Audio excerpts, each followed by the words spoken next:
आप सभी का स्वागत है आपके अपने YouTube channel Shri Ram classes में। और इस वीडियो में हम कक्षा 10 की गणित के सभी जो सूत्र हैं, कक्षा 10 की मैथमेटिक्स के सभी फॉर्मूले इस वीडियो में हम चर्चा करेंगे। आपके प्रश्नावली 1 से लगाकर जो लास्ट प्रश्नावली आपकी 15वीं प्रश्नावली जिसका नाम है प्रायिकता, वो प्रश्नावली 1 से लेकर 15 तक के सभी प्रश्नावलियों के जो आपके सूत्र हैं, जितने भी महत्वपूर्ण सूत्र बनते हैं, इन सभी की इस वीडियो में हम चर्चा करेंगे। अगर आपके भी ये राजस्थान बोर्ड की किताब है, ये वाली किताब चलती है या फिर एनसीईआरटी किताब चलती है, यही एनसीईआरटी में चलती है, यही बुक किताब आपके, तो आप ये वीडियो शुरू से अंत तक देखिए। साथ ही जो प्रतियोगी परीक्षाओं की तैयारी कर रहे हैं वो भी ये वीडियो पूरा देख सकते हैं। या फिर आपके ये इस प्रकार की एनसीईआरटी की किताब है कक्षा 10 की, तो भी उसमें भी ये सारे सूत्र आपको मिल जाएंगे। तो आप ये वीडियो शुरू से अंत तक देखिए। तो आइए इस वीडियो को हम शुरू करते हैं। प्रश्नावली 1 से हम इसकी शुरुआत करते हैं। और ये एनसीईआरटी, सीबीएसई, आरबीएसई और अन्य सभी जितने भी स्टेट बोर्ड है, उन सभी के लिए ये सूत्र काफ़ी इंपॉर्टेंट है, क्योंकि गणित के सूत्र बदलते नहीं है। आपका स्टेट अलग हो सकता है, लेकिन गणित के सूत्र जो राजस्थान में आपका वृत्त का क्षेत्रफल πr² है, वही सूत्र पूरे इंडिया में यही आपका जो सूत्र चलता है। और पूरे वर्ल्ड में जो मैथमेटिक्स में जो वृत्त का क्षेत्रफल है, वो आपके यही सूत्र होता है। तो गणित के सूत्र आप चाहे कोई से भी बोर्ड के स्टूडेंट हो, आप सभी के लिए गणित के सूत्र यही रहने वाले हैं। तो आप इन सूत्र को अच्छी तरीके से तैयार कर ले, आपके बोर्ड एग्जाम में काफ़ी फायदा होगा। और इस चैनल को आप सब्सक्राइब कर ले, गणित के लिए आपको काफ़ी यहाँ से हेल्प मिलने वाली है। आइए वीडियो को शुरू करते हैं और पहला पार्ट देखते हैं। पहली प्रश्नावली जिसका नाम है आपके वास्तविक संख्याएं। वास्तविक संख्याओं में इसकी शुरुआत होती है आपकी यूक्लिड विभाजन प्रमेयिका से। तो ये यूक्लिड विभाजन प्रमेयिका क्या होती है, इसको हम शुरू से ही पढ़ते आ रहे। जब आपने भाग सीखा, तो जो आपने भाग के उत्तर की जांच की, वही आपकी यूक्लिड विभाजन की प्रमेयिका होती है। तो क्या होती है यूक्लिड विभाजन प्रमेयिका? दो धनात्मक पूर्णांक होते हैं, ये ए और बी, जिसको हम नाम देते हैं। और इन ए और बी को हम इस प्रकार लिख सकते हैं, जहाँ पर ए बराबर बी क्यू प्लस आर के रूप में इसको लिखा जा सकता है। ये ए भाज्य होता है, ये बी भाजक होता है, और ये क्यू यहाँ पे हमारा भागफल होता है, और आर यहाँ पे हमारा शेषफल होता है। जहाँ पर ये जो आर है शेषफल, ये 0 से बड़ा होगा, और जिसका भी हम भाग दे रहे हैं उस संख्या से हमेशा छोटा होगा। जैसे हम उदाहरण के लिए इसको देख लेते हैं। जैसे हम 5 में भाग दे रहे हैं 3 का, तो 5 में 3 का भाग कितनी बार जाएगा? एक बार जाएगा। इसमें माइनस करेंगे तो यहाँ पे 2 बचेगा। तो ये तो है हमारा, इसमें 2 संख्या है। ये तो है हमारा बी, जिसका हम भाग दे रहे हैं वो तो हमारा भाजक होता है, उसको हम बी लिखते हैं। और जो हमारा उत्तर आता है वो हमारा क्यू होता है, भागफल। और जो यहाँ पे शेषफल बचता है वो हमारा होता है आर। और जिसमें हमने भाग दिया वो होती है ए। हमेशा ए बड़ी संख्या होगी और बी इसमें छोटी संख्या होगी। तो इसकी उत्तर की जांच करने के लिए हम क्या करेंगे, ये 5 लाने के लिए इस 3 को हम गुणा करेंगे 1 से, यानी कि बी को गुणा करेंगे क्यू से, फिर इसमें हम आर जोड़ देंगे। तो 3 एकम 3 और 2, ये हमारा 5 हो जाएगा। तो 3 2 5 वापस आ जाएंगे, इसका मतलब हमारा भाग सही है। इसमें ये जो हमारा आर है, ये 2 देखो, इसमें आपको समझना है, ये आर जो है इस जिसका भी हमने भाग दिया, इससे हमेशा छोटा होगा, इससे हमेशा छोटा होगा। अगर इसके बराबर आ जाएगा तो फिर भाग और चला जाएगा इसमें। इसलिए यहाँ पे जो आर बचेगा वो हमेशा इस बी से छोटा होगा, और 0 से हमेशा या तो बड़ा होगा या फिर 0 के बराबर भी हो सकता है, क्योंकि शेषफल 0 भी आ सकता है और 0 से बड़ा भी आ सकता है। लेकिन शेषफल हमेशा जिसका हम भाग दे रहे हैं, जिसका हम पहाड़ा बोल रहे हैं, उससे हमेशा छोटा ही आएगा। तो ये आपका यूक्लिड विभाजन प्रमेय का है। ये हम बचपन से ही पढ़ते आ रहे हैं, जब से हमने भाग सीखा है। तो ये यहाँ पे ए भाज्य होता है, बी भाजक होता है, क्यू भागफल और आर यहाँ पे शेषफल होता है।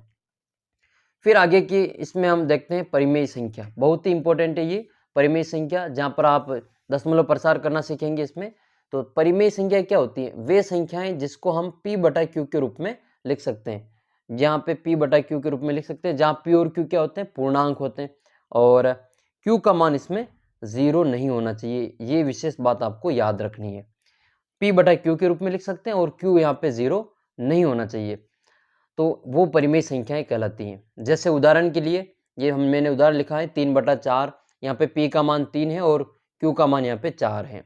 माइनस के 5/4, क्योंकि p और q पूर्णांक होते तो माइनस में भी संख्या आ सकती है। इसके अलावा यहाँ पे मैंने लिखा 7, तो 7 को हम लिखेंगे 7/1, तो ये हो जाएगा p और ये हमारा q। तो 7 भी एक परिमेय संख्या है। अब आपको मैं एक प्रश्न पूछता हूँ इसमें कि ये जो 0 है, क्या 0 एक परिमेय संख्या है? इसका उत्तर आपको कमेंट बॉक्स में बताना है। क्या 0 परिमेय संख्या है? इसका उत्तर आप कमेंट करके बताएंगे। ये आपने 9th क्लास में पढ़ा है कि 0 परिमेय संख्या है या नहीं है। तो इसका उत्तर आप कमेंट करके बताएंगे 0 परिमेय संख्या है या नहीं है। अगला फिर हमारी परिभाषा है अपरिमेय संख्याएं। तो अपरिमेय संख्या क्या होती है? परिमेय संख्या की उल्टी, जिसको हम p बटा q के रूप में नहीं लिख सकते। तो वे संख्याएं जिसको हम p बटा q के रूप में नहीं लिख सकते उसको हम अपरिमेय संख्या कहते हैं। जैसे √2 या √3, ये पाई बहुत ही इंपॉर्टेंट है, ये परीक्षा में आएगा आपके। पाई किस प्रकार की संख्या है तो आपको बताना है वो अपरिमेय संख्या है। तो ये √2 यानी कि जिसका हम वर्गमूल नहीं निकाल सकते, वो सभी अपरिमेय संख्या होती हैं। जैसे हमारा 2√3 ये भी एक अपरिमेय संख्या है, 4√5 ये भी एक अपरिमेय संख्या है। लेकिन आपको पूछे कि ये √16 परिमेय संख्या है या फिर अपरिमेय, तो √16 का जो मान होता है वो आपका ±4 होता है, इसलिए इसको 4/1 लिख लेंगे। तो ये हमारी परिमेय संख्या होती है, इसलिए √16 एक परिमेय संख्या है। जबकि आपको √6 पूछे तो 6 का हम वर्गमूल नहीं निकाल सकते, इसलिए √6 एक अपरिमेय संख्या होगी। तो एक प्रश्न आपको बताना है, जैसे ये आपका 16/√25 ये परिमेय संख्या है या फिर अपरिमेय संख्या है। देखो, मैं जो भी आपको प्रश्न पूछूंगा उनका उत्तर आप कमेंट बॉक्स में लिखेंगे, तो वो के वही प्रश्न आपको हो सकता है कि परीक्षा में देखने को मिल जाए और इनका उत्तर आप है जो आसानी से लिख पाएंगे। तो गलत होगा तो अभी मैं बता दूंगा, इसलिए आप इन प्रश्नों के उत्तर कमेंट बॉक्स में लिखना जरूर है जो समझे। अगला प्रश्न है फिर आपके प्रश्नावली 2 है, अध्याय 2, जिसका नाम है बहुपद। तो बहुपद क्या होता है उसमें हम देखते हैं।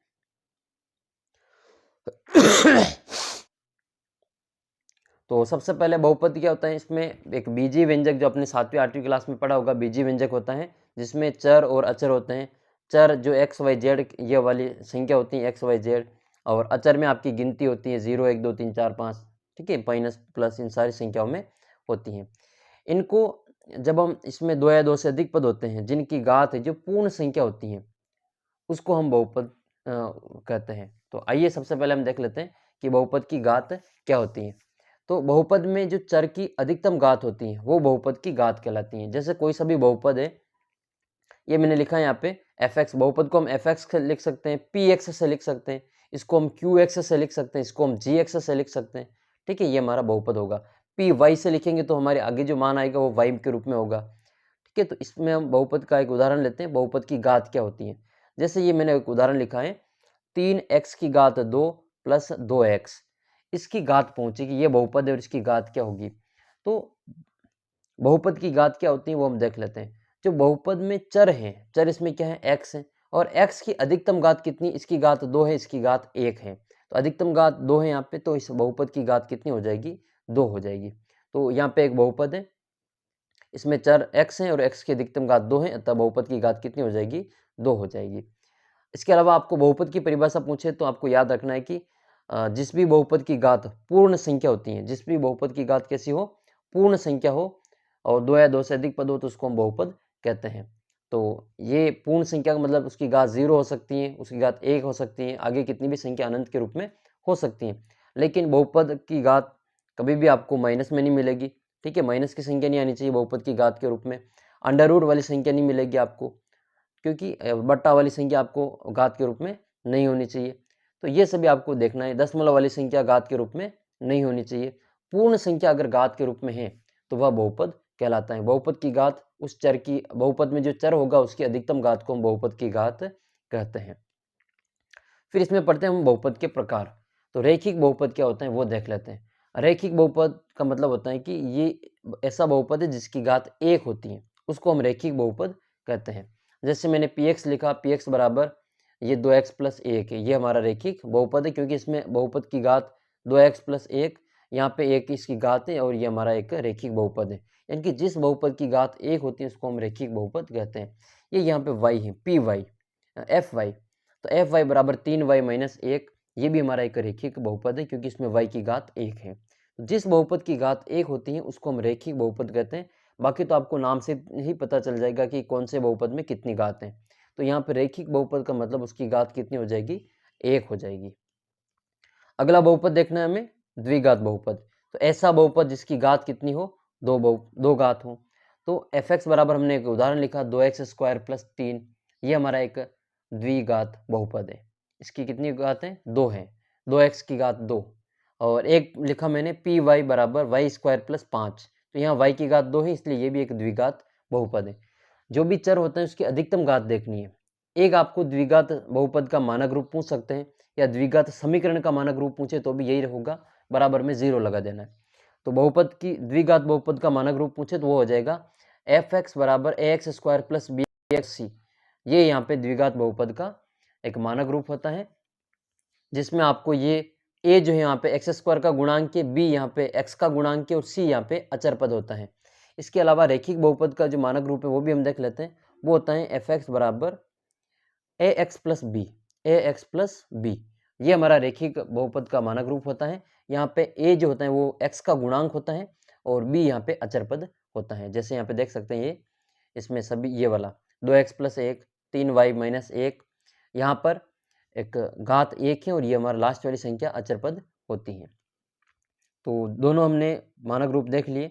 इसी प्रकार से हम त्रिघात बहुपद का मानक रूप भी लिख सकते हैं। त्रिघात में उसकी घात अधिकतम कितनी होगी? 3 होगी। जैसे एफ एक्स बराबर ए एक्स की घात 3 प्लस बी एक्स की घात 2 प्लस सी एक्स प्लस डी, ये त्रिघात समीकरण का मानक रूप होता है। लेकिन अपने इसमें त्रिघात नहीं है तो हमको द्विघात तक है जो बहुत ही अच्छी तरह से समझ लेना है।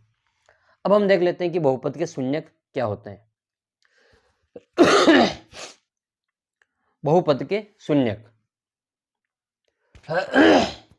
तो बहुपद के शून्यक कह दो या बहुपद के मान कह दो या बहुपद के मूल कह दो, ये सभी एक ही बात है, या बहुपद के जीरोज कह दो, ये सभी एक ही चीज है। तो बहुपद में जो चर है उसका ऐसा मान रखना है कि पूरे बहुपद का मान क्या कर दे? वो शून्य कर दे, 0 कर दे, वो बहुपद का शून्य कहलाता है। तो उस बहुपद में जो चर है उसका ऐसा क्या मान रखें?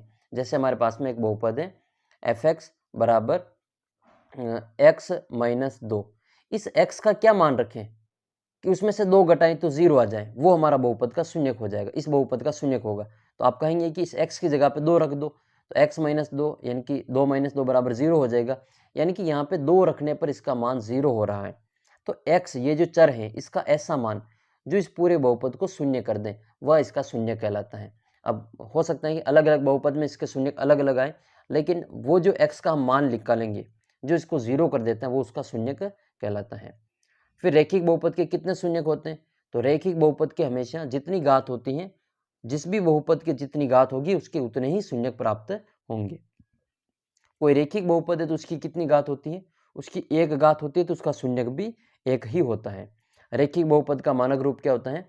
तो ये होता है एफ एक्स बराबर ए एक्स प्लस बी, एक रैखिक बहुपद है, अतः इसका जो शून्यक है क्या होगा? x बराबर माइनस का b बटा a होगा। ये x इसके शून्य के रूप में हम निकाल सकते हैं। कोई सा भी बहुपद हो, अगर उसका मानक रूप ax प्लस b के रूप में दे रखा हो रैखिक बहुपद, तो उसका जो शून्यक होगा वो x बराबर माइनस का b बटा a होगा। ये माइनस, ये b क्या है? तो b एक अचर पद होता है और a क्या है? ये x का गुणांक होता है। ये रैखिक बहुपद का शून्यक ज्ञात करने का सूत्र है, माइनस का b बटा a, जहाँ b अचर पद है और a हमारा x का गुणांक है। ये तो हमने रैखिक बहुपद में देखा। अब हम देखेंगे द्विघात बहुपद के कितने शून्यक होते हैं और उनको कैसे ज्ञात करते हैं, उनमें क्या संबंध होता है। देखो, रैखिक बहुपद में एक ही शून्यक होता है तो उसमें कोई संबंध नहीं होगा, लेकिन द्विघात बहुपद के 2 शून्यक होते हैं, क्योंकि इसकी घात कितनी होती है? 2। जिसके जितनी घात होती है उसके उतने ही शून्यक प्राप्त होते हैं। ये बात आज याद करनी है आपको, परीक्षा में आपके पूछी जाएगी। तो द्विघात बहुपद के 2 शून्यक होंगे क्योंकि इसकी घात 2 होती है। अब वो 2 बहुपद 2 शून्य कौन कौन से होते हैं वो भी हम इसमें मानेंगे। जैसे द्विघात बहुपद का एक मानक रूप होता है A X square plus B X plus C, ये एक द्विघात बहुपद है जो कि इसका मानक रूप कहलाता है। अब इसके 2 घात है तो इसके 2 शून्य प्राप्त होंगे, जिसको हम एक का नाम ले रहे हैं अल्फा और दूसरे का नाम है बीटा। ये मैंने अल्फा बना रखा है और ये इसका बीटा। ये ग्रीक अक्षर होते हैं, ग्रीक अल्फाबेट होते हैं, ये अल्फा और बीटा। आगे भी होते हैं अल्फा बीटा गामा, ये साई फाई थीटा जो भी हम पढ़ते हैं ना, ये सभी ग्रीक अल्फाबेट होते हैं। अब जब हमने ये अल्फा और बीटा का मान ज्ञात करेंगे तो वो ज्ञात कैसे करेंगे? तो अल्फा और बीटा का मान हम गुणनखंड विधि से ज्ञात करेंगे।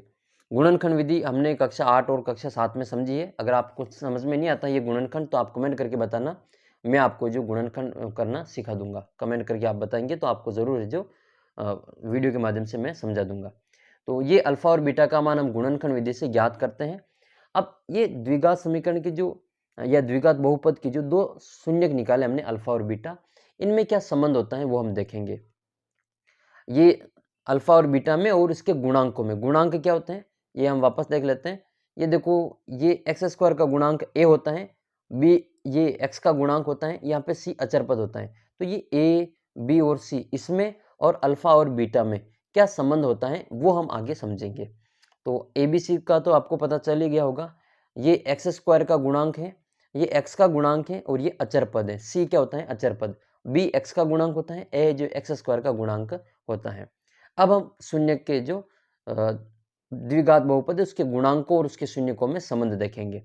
ये एक द्विघात बहुपद है, एफ एक्स बराबर A X square plus B X plus C, जिसमें ए बी सी इसके गुणांक के, अल्फा और बीटा इसके शून्य के।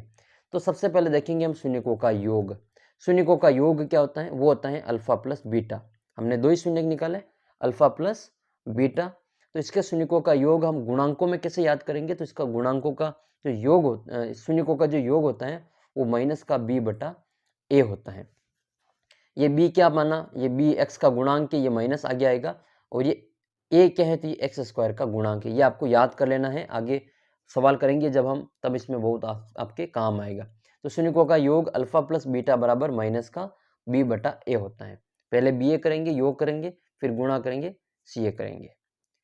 तो अब हम देखते हैं शून्यकों का गुणनफल। ये शून्यकों का गुणनफल जिसको हम अल्फा इंटू बीटा लिखते हैं, अल्फा इंटू बीटा बराबर होगा सी बटा ए। ये सी क्या है, तो ये सी अचर पद होता है, ये ए क्या है, तो ये एक्स स्क्वायर का गुणांक होता है। तो ये अल्फा इंटू बीटा सी बटा ए होता है। फिर ग्राफ से हम शून्यकों की संख्या निकालेंगे। जैसे हमारा कोई ग्राफ है y बराबर पी एक्स, ये हमारे को एक ग्राफ दे रखा है, ठीक है। y ये जो पी एक्स है वो हमारा एक्स अक्ष पे है और ये y हमारा y अक्ष पे होगा। जैसे ये हमारे को एक ग्राफ दे रखा है, इससे कितने शून्य प्राप्त होंगे। तो अगर ये y बराबर पी एक्स का ग्राफ है तो x अक्ष को ये जो ग्राफ है कितनी बार काट रहा है, ये रही x अक्ष और ये हमारा ग्राफ है, ये x अक्ष को एक भी बार नहीं काटता है। तो वो ग्राफ x अक्ष को जितनी बार काटेगा उसके उतने ही शून्यक होंगे। तो ये एक भी बार नहीं काट रहे तो इसके शून्यकों की संख्या कितनी हो गई, 0 हो गई। ये वाला ग्राफ देखो, ये y अक्ष और ये x अक्ष है, ये इस x अक्ष को कितनी बार काट रहा है, तो ये इसको केवल एक बार काट रहा है यहाँ पे, इसलिए इसकी जो शून्यकों की संख्या वो कितनी हो जाएगी, 1 हो जाएगी। शून्यकों की संख्या 1। और ये वाला ग्राफ देखो, ये ग्राफ कितनी बार काटेगा इसको, तो 1 2 और 3 बार काट रहा है, इसका मतलब इसके शून्यकों की संख्या 3 हो जाएगी। और भी हम देख लेते हैं इसमें हम, जैसे ये हमारा एक एक्स वाई में ग्राफ है, ये मैंने यहाँ पे ग्राफ बना दिया, ये कितनी बार काट रहा है, तो यहाँ पे 1 2 3 और ये 4 बार काट रहा है, इसका मतलब इसके शून्यकों की संख्या कितनी हो जाएगी, 4 हो जाएगी। यानी कि ये एक्स अक्ष पर जितनी बार काटता है उसके उतने ही शून्य प्राप्त होते हैं। एक और मैं आपको ग्राफ बना के बता देता हूँ। जैसे ये वाला ग्राफ है, ये एक्स अक्ष को कितनी बार काट रहा है, तो ये एक्स अक्ष को एक ही बार काट रहा है, इसलिए इसके एक ही शून्यक होगा। तो इस प्रकार से आपको ग्राफ से शून्यकों की संख्या भी निकालना आना चाहिए। फिर आपको इसमें यूक्लिड विभाजन एल्गोरिथम जो हमने पहली प्रश्नावली में पढ़ा था वो वही वापस आपको यहाँ पे थोड़ा सा देख लेना है। यूक्लिड विभाजन प्रमेय का क्या है, भाज्य बराबर भाजक इंटू भागफल प्लस शेषफल, यानी कि भाज्य को हम पी एक्स लिखते हैं, भाजक को क्यू एक्स जी एक्स लिखेंगे, भागफल हमारा क्यू एक्स होगा और शेषफल हमारा आर एक्स। भाग करना भी मैं आपको सिखाऊंगा, बीजीय व्यंजकों का भाग कैसे करते हैं। जैसे ये वाला जो भाग होता है ना, 6x की घात 3 प्लस 7x स्क्वायर, इसमें x प्लस 1 का भाग देना, तो ये मैं आपको आसान विधि से इसको समझाने वाला हूँ, तो आप चैनल को सब्सक्राइब करके रख लें। फिर हम पढ़ते हैं तीसरी प्रश्नावली। तीसरी प्रश्नावली जिसमें आपको दो चरों वाले रैखिक समीकरण युग्म के बारे में पढ़ना है। रैखिक समीकरण ये तीसरा पार्ट है आपका, जिसमें आपको दो चर वाले रैखिक समीकरण युग्म पढ़ेंगे। पहले तो इनका आपको मानक रूप समझना पड़ेगा कि ये रैखिक समीकरण होता है क्या है, और उसमें दो चर होने चाहिए। रैखिक समीकरण हमने दूसरी प्रश्नावली में एक सूत्र पढ़ा था रैखिक बहुपद वाला, तो वही हमारा रैखिक समीकरण होता है जिसकी घात 1 होती है, उसके दो चर होते हैं। पहले हमने एक चर में ही पढ़ा था x में, अब हम इसको y के साथ में भी पढ़ेंगे। तो रैखिक समीकरण का जो मानक रूप है वो होता है ax plus B Y plus C बराबर 0। ये रैखिक समीकरण का मानक रूप होता है ax plus B Y plus C बराबर 0। अगर दो समीकरण है तो हम इसको a1 b1 c1 के रूप में बांट लेंगे। तो वह समीकरण जिसको हम ax plus B Y plus C बराबर 0 के रूप में लिख सकते हैं, जहाँ पर a b c वास्तविक संख्याएं होती हैं। a और b का मान यहाँ पे 0 नहीं होना चाहिए, क्योंकि ये एक दो चरों में रैखिक समीकरण है। अगर a का मान 0 होगा तो x 0 हो जाएगा, बी का मान 0 होगा तो ये y का मान भी 0 हो जाएगा। तो a और b का मान 0 नहीं होना चाहिए, c का मान 0 हो सकता है। तो इस प्रकार से ये एक रैखिक समीकरण का मानक रूप है ax plus B Y plus C बराबर 0। ये दो चर x और y में रैखिक समीकरण कहलाता है। रैखिक समीकरण, ये जो समीकरण का प्रत्येक हल है उसको निरूपित करने वाली रेखा पर स्थित होता है। जो भी समीकरण है उसका हल, जो भी हम ग्राफ खींचेंगे उसकी रेखा पर वो उसके सारे हल उसके ऊपर मौजूद होते हैं। दो चर वाले रैखिक समीकरण x और y का जो व्यापक रूप है वो इस प्रकार से होगा। दो चर जो x और y में रैखिक समीकरण युग्म है उनका व्यापक रूप आपको याद कर लेना है। a1x plus b1y plus c1 बराबर 0, आपको ये अच्छी तरीके से याद कर लेना है। अब हम a2x plus b2y plus c2 बराबर 0, ये भी आपको अच्छी तरीके से याद कर लेना है। इन दोनों समीकरणों का ग्राफ खींचने पर हमें दो सरल रेखाएं प्राप्त होगी, दो सीधी रेखाएं प्राप्त होगी। जब भी इन दोनों समीकरण, ये तो इसका मानक रूप दे रखा है, जैसे हमारे को सवाल दे रखा होगा x प्लस वाई बराबर और x माइनस वाई बराबर 4, ये दो समीकरण दे रखे, ये दो चरों वाले रैखिक समीकरण है। जब भी इन दोनों समीकरण का हम ग्राफ बनाएंगे तो हमारे को दो रेखाएं प्राप्त होंगी, सीधी रेखाएं प्राप्त होगी। तो दो रेखाएं प्राप्त होगी तो दो रेखाओं को हम ग्राफ पर बनाएंगे तो ये हमें तीन प्रकार से मिल सकती है। दोनों रेखाएं हो सकता है कि वो जो एक तल में हम रेखा खींचेंगे दोनों, उससे हम तीन प्रकार की जो स्थितियां आपको देखने को मिलेगी। तो एक तल में दो रेखाएं ही दी हो तो निम्न प्रकार से हम केवल एक स्थिति इनमें से संभव हो पाएगी। हो सकता है कि वो दोनों रेखाएं एक दूसरे को काट के निकले, हो सकते हैं वो दोनों रेखाएं एक दूसरे को कभी नहीं काटे, उनकी दूरी बीच के हमेशा बराबर रहे। हो सकता है एक रेखा दूसरी रेखा के ऊपर गुजर जाए। तो इनका क्या क्या नाम है वो भी हम देख लेते हैं, और ये कब संभव है तो वो भी हम स्थिति आगे समझेंगे। तो सबसे पहले देखते हैं कि जब मान लो दोनों रेखाएं एक दूसरे को काट के निकल जाए या फिर आगे काटती हुई प्रतीत होती हो। जैसे ये वाली रेखाएं अभी तो नहीं काट रही है, लेकिन ऐसा महसूस हो रहा है कि जब इनको हम आगे बढ़ाएंगे तो यह एक दूसरे को काट लेगी, यानी कि इनके बीच की दूरियां अलग अलग हैं, तो फिर आगे रेखा जाके काटेगी। और दूरियां अगर बराबर है तो रेखाएं कभी भी आपस में नहीं काटेगी। तो ये दोनों रेखाएं एक दूसरे को काट रही तो इसको हम प्रतिच्छेदी रेखाएं कहते हैं। क्या कौन सी रेखाएं? ये प्रतिच्छेदी रेखाएं कहलाती हैं। और ये दोनों रेखाएं आपस में कभी नहीं काटेगी तो इनको हम समांतर रेखाएं कहते हैं। जैसे आपने रेल की पटरी देखी होगी, दोनों पटरियां आपस में एक दूसरे को कभी नहीं काटती हैं। मान लो दोनों पटरियां आपस में एक दूसरे को काट ले तो क्या होगा, कमेंट करके आप जरूर बताएंगे। और अगली जो रेखाएं वो आपके संपत्ति रेखा कहलाती हैं। दोनों रेखाएं मान लो एक के ऊपर दूसरी गुजर जाए, यानी कि उसके ऊपर उसको बिल्कुल प्रतिच्छेद नहीं करे, उसके ऊपर है जो आच्छादित हो जाए, यानी कि एक के ऊपर दूसरी गुजर जाए, उसको ढक ले, तो उसको हम संपत्ति रेखा कहेंगे। तो तीन प्रकार की रेखाएं, तीन प्रकार के ग्राफ आपको देखने को मिलेंगे। एक तो प्रतिच्छेदी रेखाओं में एक दोनों रेखाएं काट लेगी, ये कभी नहीं काटेगी, समांतर रेखाएं। एक के ऊपर दूसरी गुजर जाती है, उसको हम संपत्ति रेखाएं कहते हैं। फिर इन रेखाओं से कितने हल प्राप्त होंगे वो भी हम आगे की वीडियो में देखेंगे।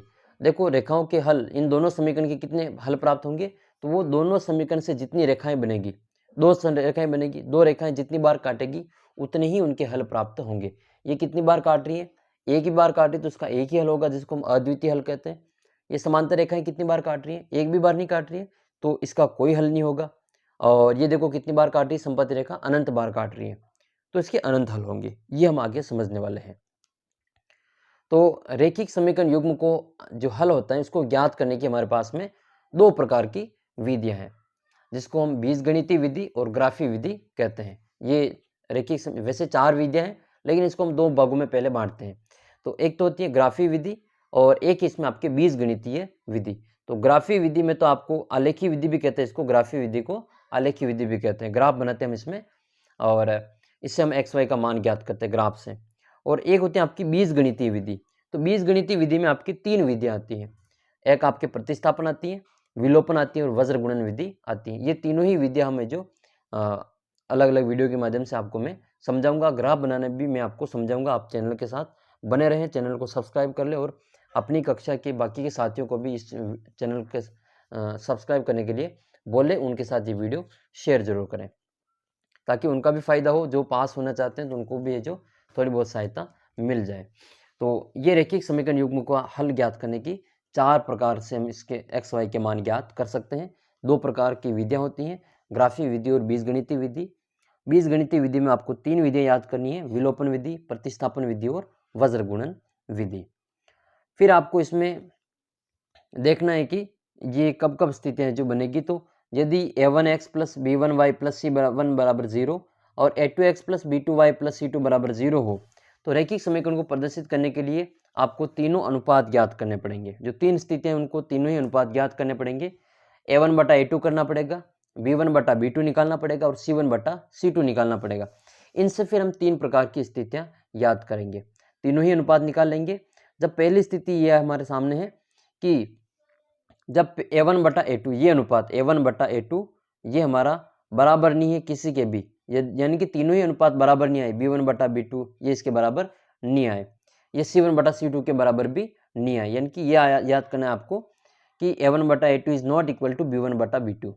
यानी कि जो हम 3 अनुपात निकालेंगे ऊपर, इनमें से आपका कोई भी बराबर नहीं आए, पहला दूसरा बराबर नहीं है, तीसरा भी बराबर नहीं है, कोई भी बराबर नहीं है, तो आपको इसमें देखना है कि वो जो रैखिक समीकरण है वो संगत है, वो रैखिक समीकरण युग्म कैसा है, संगत है। क्योंकि जिसका हम हल ज्ञात कर सकते हैं वो संगत होता है, जैसे चाहे वो प्रतिच्छेदी हो या फिर वो समपाती रेखा है। समपाती और प्रतिच्छेदी का हल हम ज्ञात कर सकते हैं तो वो संगत होगा, और समांतर रेखा यानी कि जो जिनका कोई हल नहीं होता है उनका हम हल नहीं ज्ञात कर सकते, इसलिए वो असंगत होती हैं। तो 2 प्रकार की तो रेखाएं वो संगत होती हैं और एक हमारी असंगत होती है। असंगत वाली आपको याद कर लेनी है। तो रैखिक समीकरण जो होगा वो आपके संगत होगा। रेखाएं जो बनेगी आपके प्रतिच्छेदी रेखाएं होगी। कब बनेगी, जब a1 बटा a2 is not equal to b1 बटा b2 होगा, तो वही हमारा प्रतिच्छेदी रेखाएं बनेगी। दोनों रेखाएं एक दूसरे को काट के निकलेगी। कितनी बार काटेगी, एक बार काटेगी। ये यूनिक है, इसका हल हमेशा यूनिक होता है, इसको हम अद्वितीय हल कहते हैं। ठीक है, एक ही हल होता है, इसको हम अद्वितीय हल कहेंगे। फिर दूसरी स्थिति देखते हैं, जब पहला और दूसरा बराबर हो जाए, a1 बटा a2 is equal to b1 बटा b2, लेकिन तीसरा मान इसके बराबर नहीं हो, यानी कि c1 बटा c2 इसके बराबर नहीं हो। पहला दूसरा तो बराबर है, a1 बटा a2 b1 बटा b2 दोनों बराबर हैं, लेकिन c1 बटा c2 इसके बराबर नहीं है।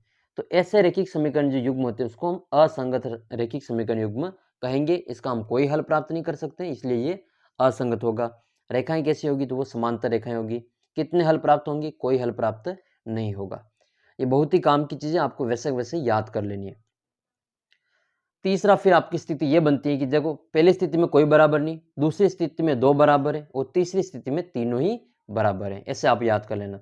पहले में कोई बराबर नहीं है, दूसरे में पहला दूसरा बराबर है, तीसरे में पहला दूसरा और तीसरा तीनों ही बराबर है। a1 बटा a2 बराबर b1 बटा b2 बराबर c1 बटा c2। तो ऐसे रैखिक समीकरण जो युग्म होंगे वो संगत कहलाते हैं। क्या कहलाते हैं, संगत। और इनसे जो समीकरण बनेगा, ग्राफ बनेगा, वो एक रेखा दूसरी रेखा के ऊपर गुजर जाएगी, जिसको हम समपाती रेखाएं कहते हैं। कितनी बार काटेगी, ये अनंत बार काटेगी इसको, एक रेखा को दूसरी रेखा, तो इसके कितने हल प्राप्त होंगे, उसके अनंत हल प्राप्त होंगे। तो ये आपकी जो तीसरे प्रकार की स्थिति हो गई। वापस समझ लेते हैं इसको। a1 बटा a2 पहला मान जो है वो किसी के बराबर नहीं है, अद्वितीय हल है, प्रतिच्छेदी रेखाएं संगत हैं। दूसरा, पहला और दूसरा बराबर है, तीसरा बराबर नहीं है, तो ये असंगत है। समांतर रेखाएं एक कभी नहीं काटेगी, तो ये इसका कोई हल नहीं होगा। कोई हल नहीं होगा तो वो असंगत होती हैं।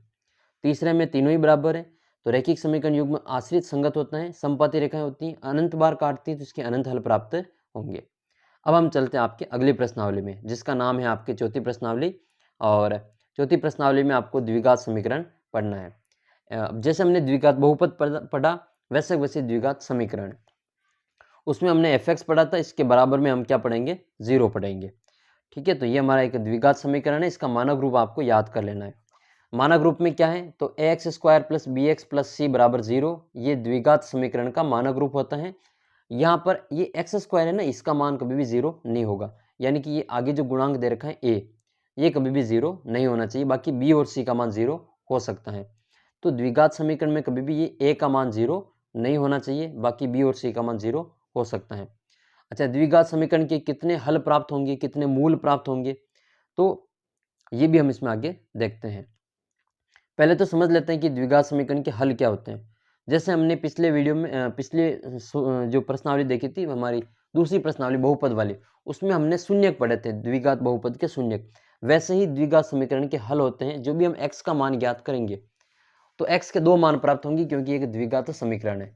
जो जितनी घात की समीकरण होती है उसके उतने ही हल प्राप्त होंगे।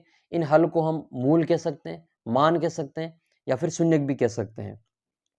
तो समीकरण में जो भी चर दे रखा होगा, जैसे x दे रखा हो तो x का वह मान जो उस पूरे समीकरण को संतुष्ट करता है वह द्विघात समीकरण का हल या फिर मूल या फिर उसके रूट्स कह दो या फिर उसके मान कह दो, वो कहलाते हैं। तो जो भी आपको पूछे कि द्विघात समीकरण का मान ज्ञात करो, मूल ज्ञात करो, उसके हल ज्ञात करो, तो आपको x का मान ज्ञात करना है। x के कितने मान निकालने? द्विघात है इसलिए आपको x के 2 मान निकालने पड़ेंगे। x के कितने मान निकालने पड़ेंगे? 2 मान निकालने पड़ेंगे। तो ये मैंने लिखा यहाँ पे कि एक द्विघात समीकरण के कितने हल प्राप्त होते हैं, तो एक द्विघात समीकरण के 2 हल प्राप्त होते हैं। तो ये आप यहाँ पे देख लें। इसके अलावा द्विघात समीकरण के हल ज्ञात करने की विधियां कौन कौन सी, ये बहुत ही इंपॉर्टेंट है। जैसे गुणनखंड विधि की तो चर्चा मैंने आपको बहुपद के समय भी की थी। अगर आपको ये समझ में नहीं आती है तो आप कमेंट करना, मैं आपको वीडियो बना के समझा दूंगा। बाकी ये विधियां तो हम इस चौथी प्रश्नावली जब भी मैं आपको समझाऊंगा तो वीडियो बना के मैं आपको समझा दूंगा। सबसे पहले द्विघात समीकरण को हम गुणनखंड विधि से ज्ञात करते हैं, हल करते हैं। जब गुणनखंड विधि हमसे नहीं होती तो हम पूर्ण वर्ग बनाने की विधि काम में लेते हैं। जब ये भी नहीं होता है तो हमारा अंतिम हथियार जो बचता है ब्रह्मास्त्र, जिसको हम कहते हैं द्विघात समीकरण को हल करने का ब्रह्मास्त्र, वो होता है श्रीधराचार्य विधि। और बहुत ही आसान विधि है। आपको देखने में सूत्र इसका लंबा लगता होगा, लेकिन मैं आपको बहुत ही आसान तरीके से इसको समझा दूंगा। तो श्रीधराचार्य विधि के माध्यम से हम इसको द्विघात समीकरण को हल करते हैं। ये हमारा अंतिम हथियार होता है और x का मान इससे हम आसानी से ज्ञात कर लेते हैं। बाकी ये सूत्र आपको याद करना पड़ेगा अगर आपके द्विघात समीकरण को समझना है तो द्विघात समीकरण में आपको ये श्रीधराचार्य विधि में आपको ये ax² + bx + c = 0 है। इसके हल ज्ञात करने के लिए, इसके मूल ज्ञात करने के लिए ये आपको श्रीधराचार्य सूत्र लिखना, याद करना है। ये श्रीधराचार्य अपने भारत के ही थे, इन्होंने ये सूत्र दिया था x का मान ज्ञात करने के लिए।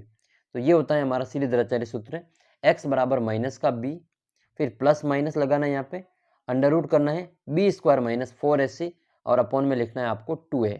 ये आपको मैंने जैसे बोला वैसे वैसे आपको याद कर लेना है।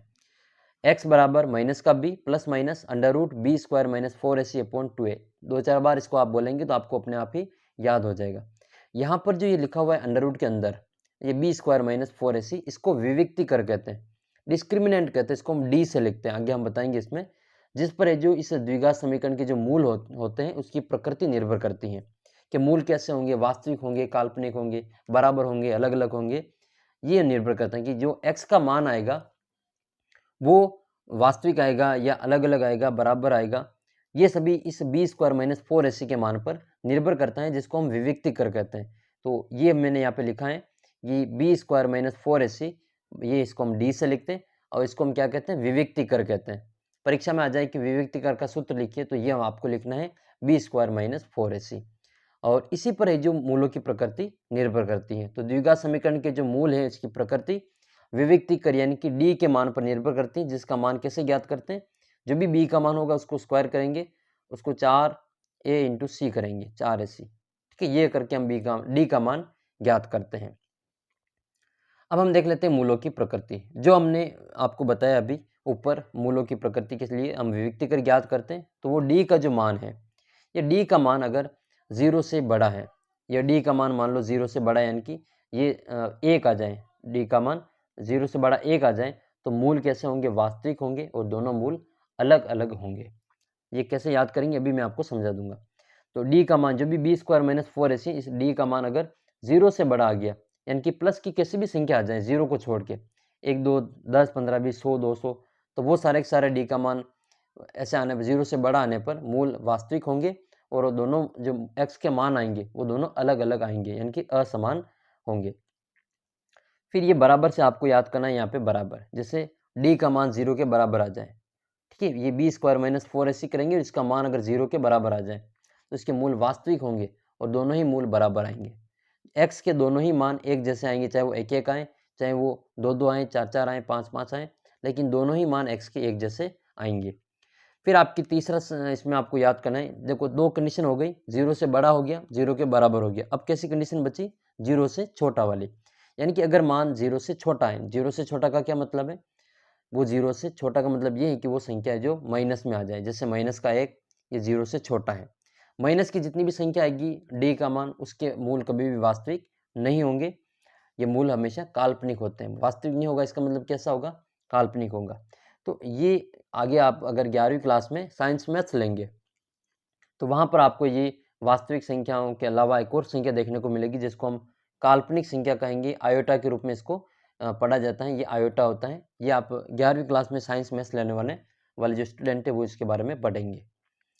तो ये आपके जो तीनों ही मूलों की प्रकृति हो गई। अगर 0 से बड़ा है तो मूल वास्तविक असमान होंगे, अलग अलग। 0 के बराबर है तो ये वास्तविक और बराबर होगा।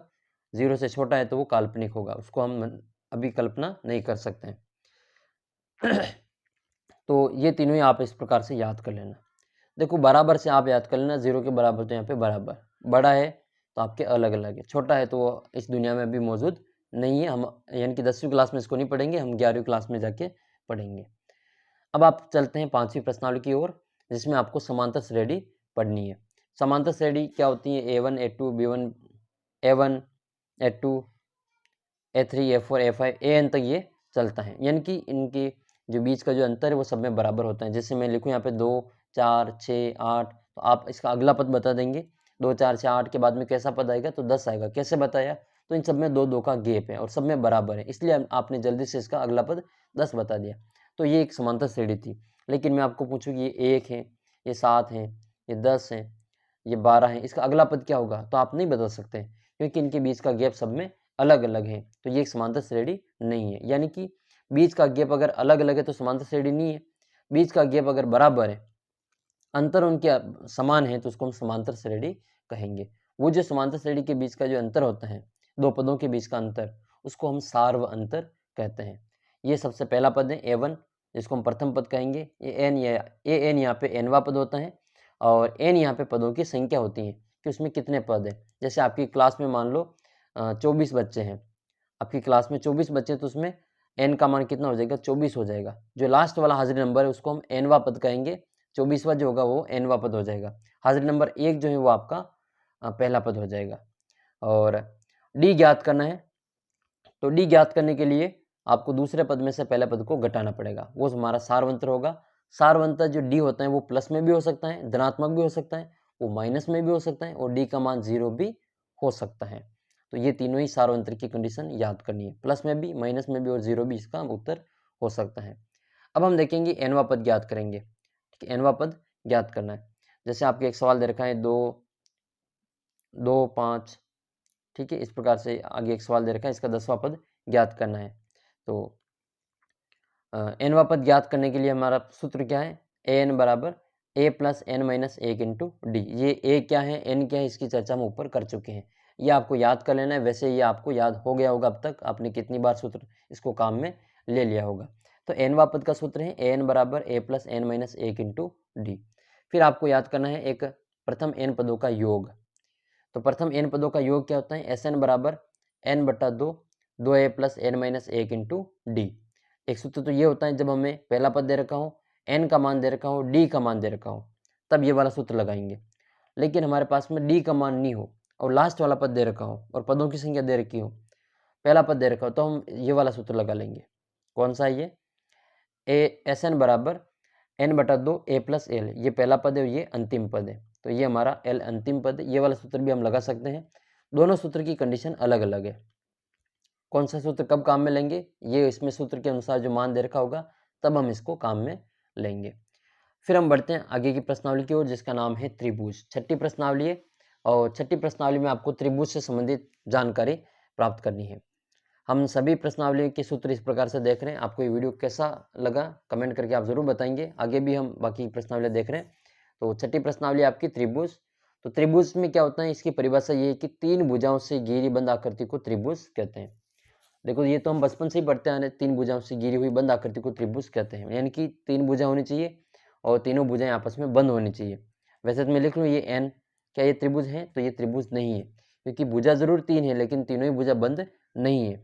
z, ये भी त्रिभुज नहीं है क्योंकि इसकी तीनों भुजाएं बंद नहीं है। तीनों भुजाएं बंद होना जरूरी है। तो ये हो गया हमारा त्रिभुज। अब हम देखते हैं ये हमारा त्रिभुज है, जिसको हमने ABC नाम दे दिया।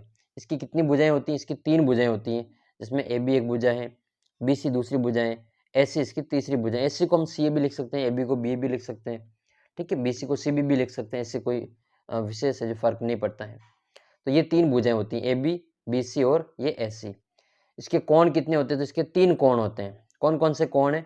एक तो कोण ये A रहा, ये कोण B है, ये कोण C है। यानी कि दो भुजाओं के बीच का जो झुकाव होता है इसको हम कोण कहते हैं। ये एक कोण है, ये दूसरा कोण, ये तीसरा कोण, इससे 3 कोण होते हैं। कितने शीर्ष होते हैं? तो इसके 3 शीर्ष होते हैं, A, B और C। ये इसके कोने हैं, इसको हम शीर्ष कहते हैं। कॉर्नर को क्या कहते हैं? शीर्ष कहते हैं। ये जो हमने पढ़े अभी ऊपर, ये 3 भुजा, 3 कोण, 3 शीर्ष, ये त्रिभुज के अवयव कहलाते हैं, एलिमेंट कहलाते हैं। क्या कहलाते हैं? त्रिभुज के अवयव। तो इस प्रकार से आप याद करेंगे कि त्रिभुज के 3-3 अवयव होते हैं। बाकी शीर्ष, लंब, माध्यिका, ये सभी भी इनके 3-3 ही होती हैं। अब हम देखते हैं इसकी समरूप आकृतियां क्या होती हैं।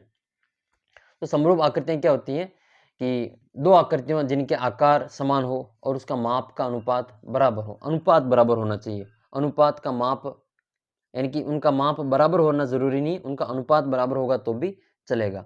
तो दो आकृतियां जिनका आकार तो बराबर है, यानी कि शेप बराबर है, और साइज का जो अनुपात है वो बराबर होना चाहिए, तो उसको हम समरूप आकृतियां कहते हैं। यानी यहाँ पे शेप और साइज दोनों चीज देखनी पड़ेगी। शेप तो बराबर होना चाहिए, एक जैसा ही शेप होना चाहिए, और उनका जो साइज का है उनका अनुपात भी बराबर होना चाहिए। अब ये साइज का अनुपात आपको समझ में नहीं आया होगा, तो मैं इसको आपको समझा देता हूँ। जैसे आपके सामने एक चीज है, ये वृत्त है, ये वर्ग है, और एक दूसरा वर्ग ये है। तो ये दोनों ही वर्ग हैं, आप कहेंगे कि ये दोनों ही वर्ग हैं। इनकी शेप तो बराबर है, शेप दोनों ही वर्ग, इसको हम वर्ग ही कहेंगे, इसको भी वर्ग ही कहेंगे। यूनिक इसको हम एक को वृत्त कह दें और दूसरे को वर्ग कहेंगे, ऐसा नहीं होगा। तो एक वर्ग है और दूसरा भी वर्ग है, इसका मतलब दोनों की शेप तो एक जैसी है। इसके अलावा इनका जो माप है, ये मान लो 4 सेंटीमीटर का है, ये मान लो 5 सेंटीमीटर का है, तो ये सभी की 4-4 है, ये सभी के 5-5 हो जाएंगे। तो इनका जो अनुपात है वो हमेशा बराबर आएगा। इस भुजा का अनुपात इसके साथ में बनाएंगे तो ये 4:5 आएगा, ये 4:5 आएगा, ये 4:5 आएगा, ये 4:5 आएगा। यानी कि इनका अनुपात सबका बराबर आएगा, तो उसको हम समरूप आकृति कहेंगे। एक हम व्रत का उदाहरण लेके आपको बताते हैं। ये व्रत है जिसकी त्रिज्या आपको मैं बता देता हूँ, इसकी त्रिज्या मान लो 2 सेंटीमीटर है, और एक दूसरा व्रत है जिसकी त्रिज्या मान लो ये 3 सेंटीमीटर है। 1 मिनट, इसको वापस से, इसकी त्रिज्या जो 3 सेंटीमीटर है, ठीक है। तो ये दोनों की शेप एक जैसी है, शेप का मतलब इसका आकार। ये दोनों क्या है? ये दोनों आप कहेंगे कि ये व्रत हैं। ऐसा नहीं कि एक को हम वर्ग कहेंगे और एक को व्रत कर देंगे, दोनों ही कैसी चीजें? व्रत हैं। इसका मतलब शेप तो बराबर है। इनकी साइज का अनुपात, साइज बराबर होना इसमें जरूरी नहीं है। इसकी साइज देखो, दो, इसकी त्रिज्या 2 सेंटीमीटर है, इसकी त्रिज्या 3 सेंटीमीटर है, तो इनका जो अनुपात है वो हमेशा बराबर आता है, कहलाते हैं। तो साइज का अनुपात बराबर आएगा और शेप हमेशा एक जैसी होगी, तो उसको हम समरूप आकृतियां कहेंगे। और समरूप का जो निशान है वो आपके ये होता है, ये हमारा समरूप का निशान होता है। इस प्रकार से हम समरूप आकृतियों को बताते हैं। तो कौन कौन समरूप आकृतियां होती है वो हम देख लेते हैं। एक तो आपके सभी व्रत, जितने भी व्रत होंगे वो सारे समरूप होंगे। सभी वर्ग, ये भी आपके समरूप होते हैं। इसके अलावा सारे समबाहु त्रिभुज, जिसकी तीनों भुजाएं बराबर होती है उसको हम समबाहु त्रिभुज कहते हैं, वो भी सारे के सारे समरूप होते हैं। तो ये तीनों ही नाम आपको याद कर लेना है। आपको अवसद में पूछ लेंगे कि कौन कौन सी आकृतियां समरूप होती हैं, उदाहरण में दे देंगे वो आपको, कि ऑप्शन में देंगे व्रत हैं, वर्ग हैं और समबाहु त्रिभुज है। या पूछ लेंगे कि कौन सी समरूप आकृति नहीं है, तो उसमें आपको वर्ग के अलावा इसमें आयत का, समद्विबाहु त्रिभुज का उदाहरण देके आपको पूछ लेंगे। तो ये सभी नाम आपको याद करने हैं। व्रत समरूप होते हैं, सभी वर्ग समरूप होते हैं, और सभी समबाहु त्रिभुज भी समरूप होते हैं। तो भुजाओं की समान संख्या वाले दो बहुभुज कब समरूप होंगे, ये भी आपको पता होना चाहिए कि भुजाओं की संख्या बराबर है। जैसे ये 4 भुजा वाला है, ठीक है, ये 4 भुजा वाला है, और ये दूसरा भी जो 4 भुजा वाला है, ये जो हमारी 4-4 भुजाएं, तो ये दोनों आकृतियां कब समरूप होगी? एक तो ये है कि इनका जो संगत कोण है वो बराबर होना चाहिए। जैसे इसको नाम दे देते हैं ए, बी, ये यहाँ पे सी और यहाँ पे डी, ये पी है, ये क्यू है, ये यहाँ पे आर है, ये यहाँ पे एस है। संगत कोण का मतलब, जैसे ये वाला कोण ए, इसके संगत पी है, ये बी है, ये यहाँ पे क्यू है, ये डी है, यहाँ पे एस है, यहाँ पे सी और यहाँ पे आर है। तो ये जो कोण है संगत कोण, इसके संगत कोण बराबर होंगे, तो ये एक तो इसके ये शर्त होनी चाहिए, इसके संगत कोण बराबर होनी चाहिए। इसके अलावा इसके संगत भुजाओं का अनुपात एक ही होना चाहिए। अनुपात का मतलब क्या होता है? हम ए बी के बट्टे में लिखेंगे पी क्यू। अगर ए बी का मान 2 सेंटीमीटर है इसका मान 4 सेंटीमीटर है, तो 2 बटा ये 4 हो जाएगा, यानी कि 1 बटा 2 हो जाएगा। इसका मान 3 है, इसका मान 6 है, तो ये 3 बटा 6, इसका मतलब भी ये भी 1 बटा 2 हो जाएगा। इसका मतलब ये 4, ये मान लो 8 है, ठीक है, तो ये भी 1 बटा 2 आएगा।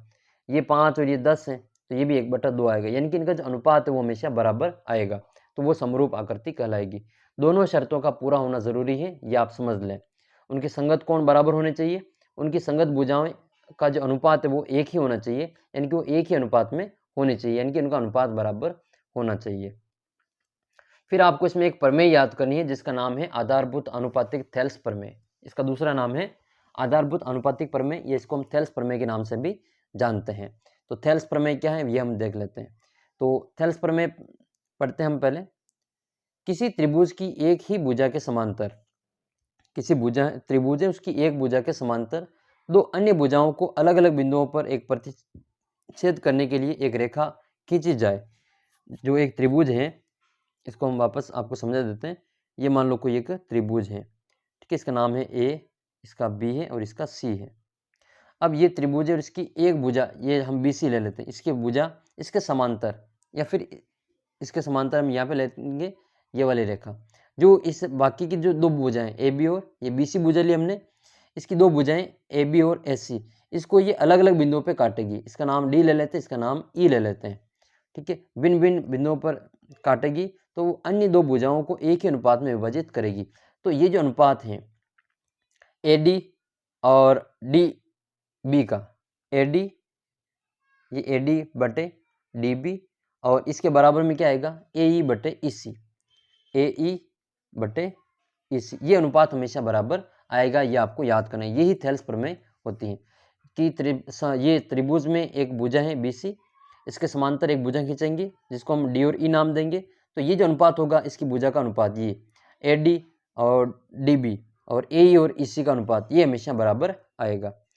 तो ये समकोण त्रिभुज में इस प्रकार से हम इसमें देखेंगे। ये हमने त्रिभुज बनाया, बी सी के समांतर ये भुजा खींची डी, तो अगर समकोण इसमें ये इसके समांतर है तो इसका जो अनुपात है वो बराबर होगा। और इसका विलोम भी आपको जो याद करना है कि अगर इस त्रिभुज में ये वाली भुजा इसके समांतर है तो इसका जो अनुपात है वो एक ही होगा। दोनों चीज़ें आपको विलोम भी इसका याद कर लेना है। फिर आपको दो त्रिभुज ए बी सी समरूप होंगे यदि, ये दो त्रिभुज दे रखे हैं ए बी सी और डी ई एफ, ये समरूप कब होंगे? तो पहला तो आपको याद करना है कि इनकी संगत भुजाएं बराबर हो, संगत कोण बराबर हो, भुजा तो अनुपात में एक जैसी होगी, संगत कोण इनके बराबर हो, यानी कि कोण ए के बराबर में कोण डी, कोण बी के बराबर में कोण ई, कोण सी के बराबर में कोण एफ, इनका मान हमेशा बराबर आना चाहिए। इसके अलावा ये जो त्रिभुज है इनकी संगत भुजाएं का अनुपात एक जैसा होना चाहिए, यानी कि ये इसकी ए बी भुजा लेते हैं, इसकी हम डी ई लेते हैं, तो ए बी बटा डी बराबर बी सी बटे ई एफ, बी सी बटे ई एफ बराबर ये सी ए सी बराबर एफ डी, ये अनुपात भी इनका बराबर आएगा। तो हम कहेंगे कि त्रिभुज ए बी सी है वो किसके समरूप में? त्रिभुज डी ई एफ के समरूप होगा। इस प्रकार से आपको समरूप के रूप में लिखना है। फिर हम समरूपता के कुछ नियम है वो हम देख लेते हैं। समरूपता के हमको 5 नियम याद करने हैं। हम अगर किसी भी त्रिभुज के तीनों भुजाएं बराबर हैं तो भी इसको हम समरूप बता देंगे। इसको हम ट्रिपल एस नियम कहते हैं, एस एस एस नियम, यानी कि भुजा भुजा भुजा नियम। इसको हम इस रूप में भी लिख सकते हैं ट्रिपल एस नियम से। और ट्रिपल ए कोण कोण कोण नियम, यानी कि इसके तीनों कोण बराबर हैं तो भी इसको हम बता देंगे। लेकिन ये सर्वांग समता में ये नियम काम नहीं करता है, आपने जो 7वीं 8वीं क्लास में पढ़ा होगा। तो समरूप के लिए आपको ये याद करना है कि तीनों कोण बराबर हो तो भी समरूप होंगे, तीनों भुजाएं बराबर हो तो भी समरूप होंगे। ए एस ए यानी कि एंगल साइड एंगल, कोण भुजा कोण नियम। दो कोण दे रखे हैं, एक भुजा के दोनों तरफ दो कोण दे रखे हैं, तब भी ये एक दूसरे के समरूप बता देंगे। या फिर भुजा कोण भुजा, साइड एंगल साइड, एक कोण दे रखा और उसकी दो भुजाएं दे रखी तो भी हम उसको समरूप बता देंगे। या फिर समकोण त्रिभुज दे रखा है आपको जिसमें आपको आर एच एस याद करना है। ये राइट एंगल है, समकोण है, आर एच का मतलब हाइपोटेनियस कर्ण होता है और एस का मतलब ये अन्य भुजा साइड होती है। तो ये आर एच एस नियम से भी हम इसको समरूप बता देंगे। फिर आपको इसमें कुछ समरूप त्रिभुजों का क्षेत्रफल से संबंधित बात याद करनी है कि दो समरूप त्रिभुजों के क्षेत्रफलों का अनुपात उनकी संगत भुजाओं के अनुपात के वर्गों के बराबर होता है। जो भी त्रिभुज हैं उनकी संगत भुजाओं के वर्गों के अनुपात के क्षेत्रफल के बराबर होगा। ये आपको इसमें विशेष याद करना है कि दो समरूप त्रिभुज हैं तो इनके क्षेत्रफलों का अनुपात, इनके एरिया का अनुपात, त्रिभुज ABC का क्षेत्रफल बटे त्रिभुज PQR का क्षेत्रफल, इनका अनुपात ज्ञात करने के लिए इनकी भुजाओं के अनुपात का वर्ग करेंगे, भुजाओं के अनुपात का वर्ग करेंगे तो इसके बराबर आ जाएगा। फिर आपको इसमें एक पाइथागोरस प्रमेय भी याद कर लेनी है। पाइथागोरस प्रमेय समकोण त्रिभुज में लगती है।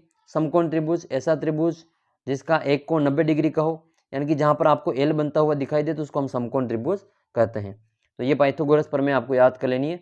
इस समकोण त्रिभुज में आपको सबसे बड़ी भुजा देखनी है, जो 90 डिग्री होता है, यहाँ पे कोण इसके सामने वाली भुजा होती है बड़ी, और इसको हम कर्ण कहते हैं। और एक इसमें आधार होता है, एक इसमें लंब होता है। तो ये तीनों आधार, लंब और कर्ण, ये तीनों मिलकर एक पाइथागोरस प्रमेय का निर्माण करते हैं, जिसको हम कहते हैं कर्ण का स्क्वायर बराबर आधार स्क्वायर प्लस लंब स्क्वायर। इसको बोधायन प्रमेय भी कहा जाता है, इसको बोधायन प्रमेय भी कहा जाता है। अब हम पढ़ेंगे आपकी 7वीं प्रश्नावली, जिसका नाम क्या है, निर्देशांक ज्यामिति। देखो निर्देशांक ज्यामिति बहुत ही आसान प्रश्नावली है, जिसमें आपको एक तो मूल बिंदु के निर्देशांक याद करने हैं। मूल बिंदु के निर्देशांक क्या होते हैं, ये 0,0 होते हैं।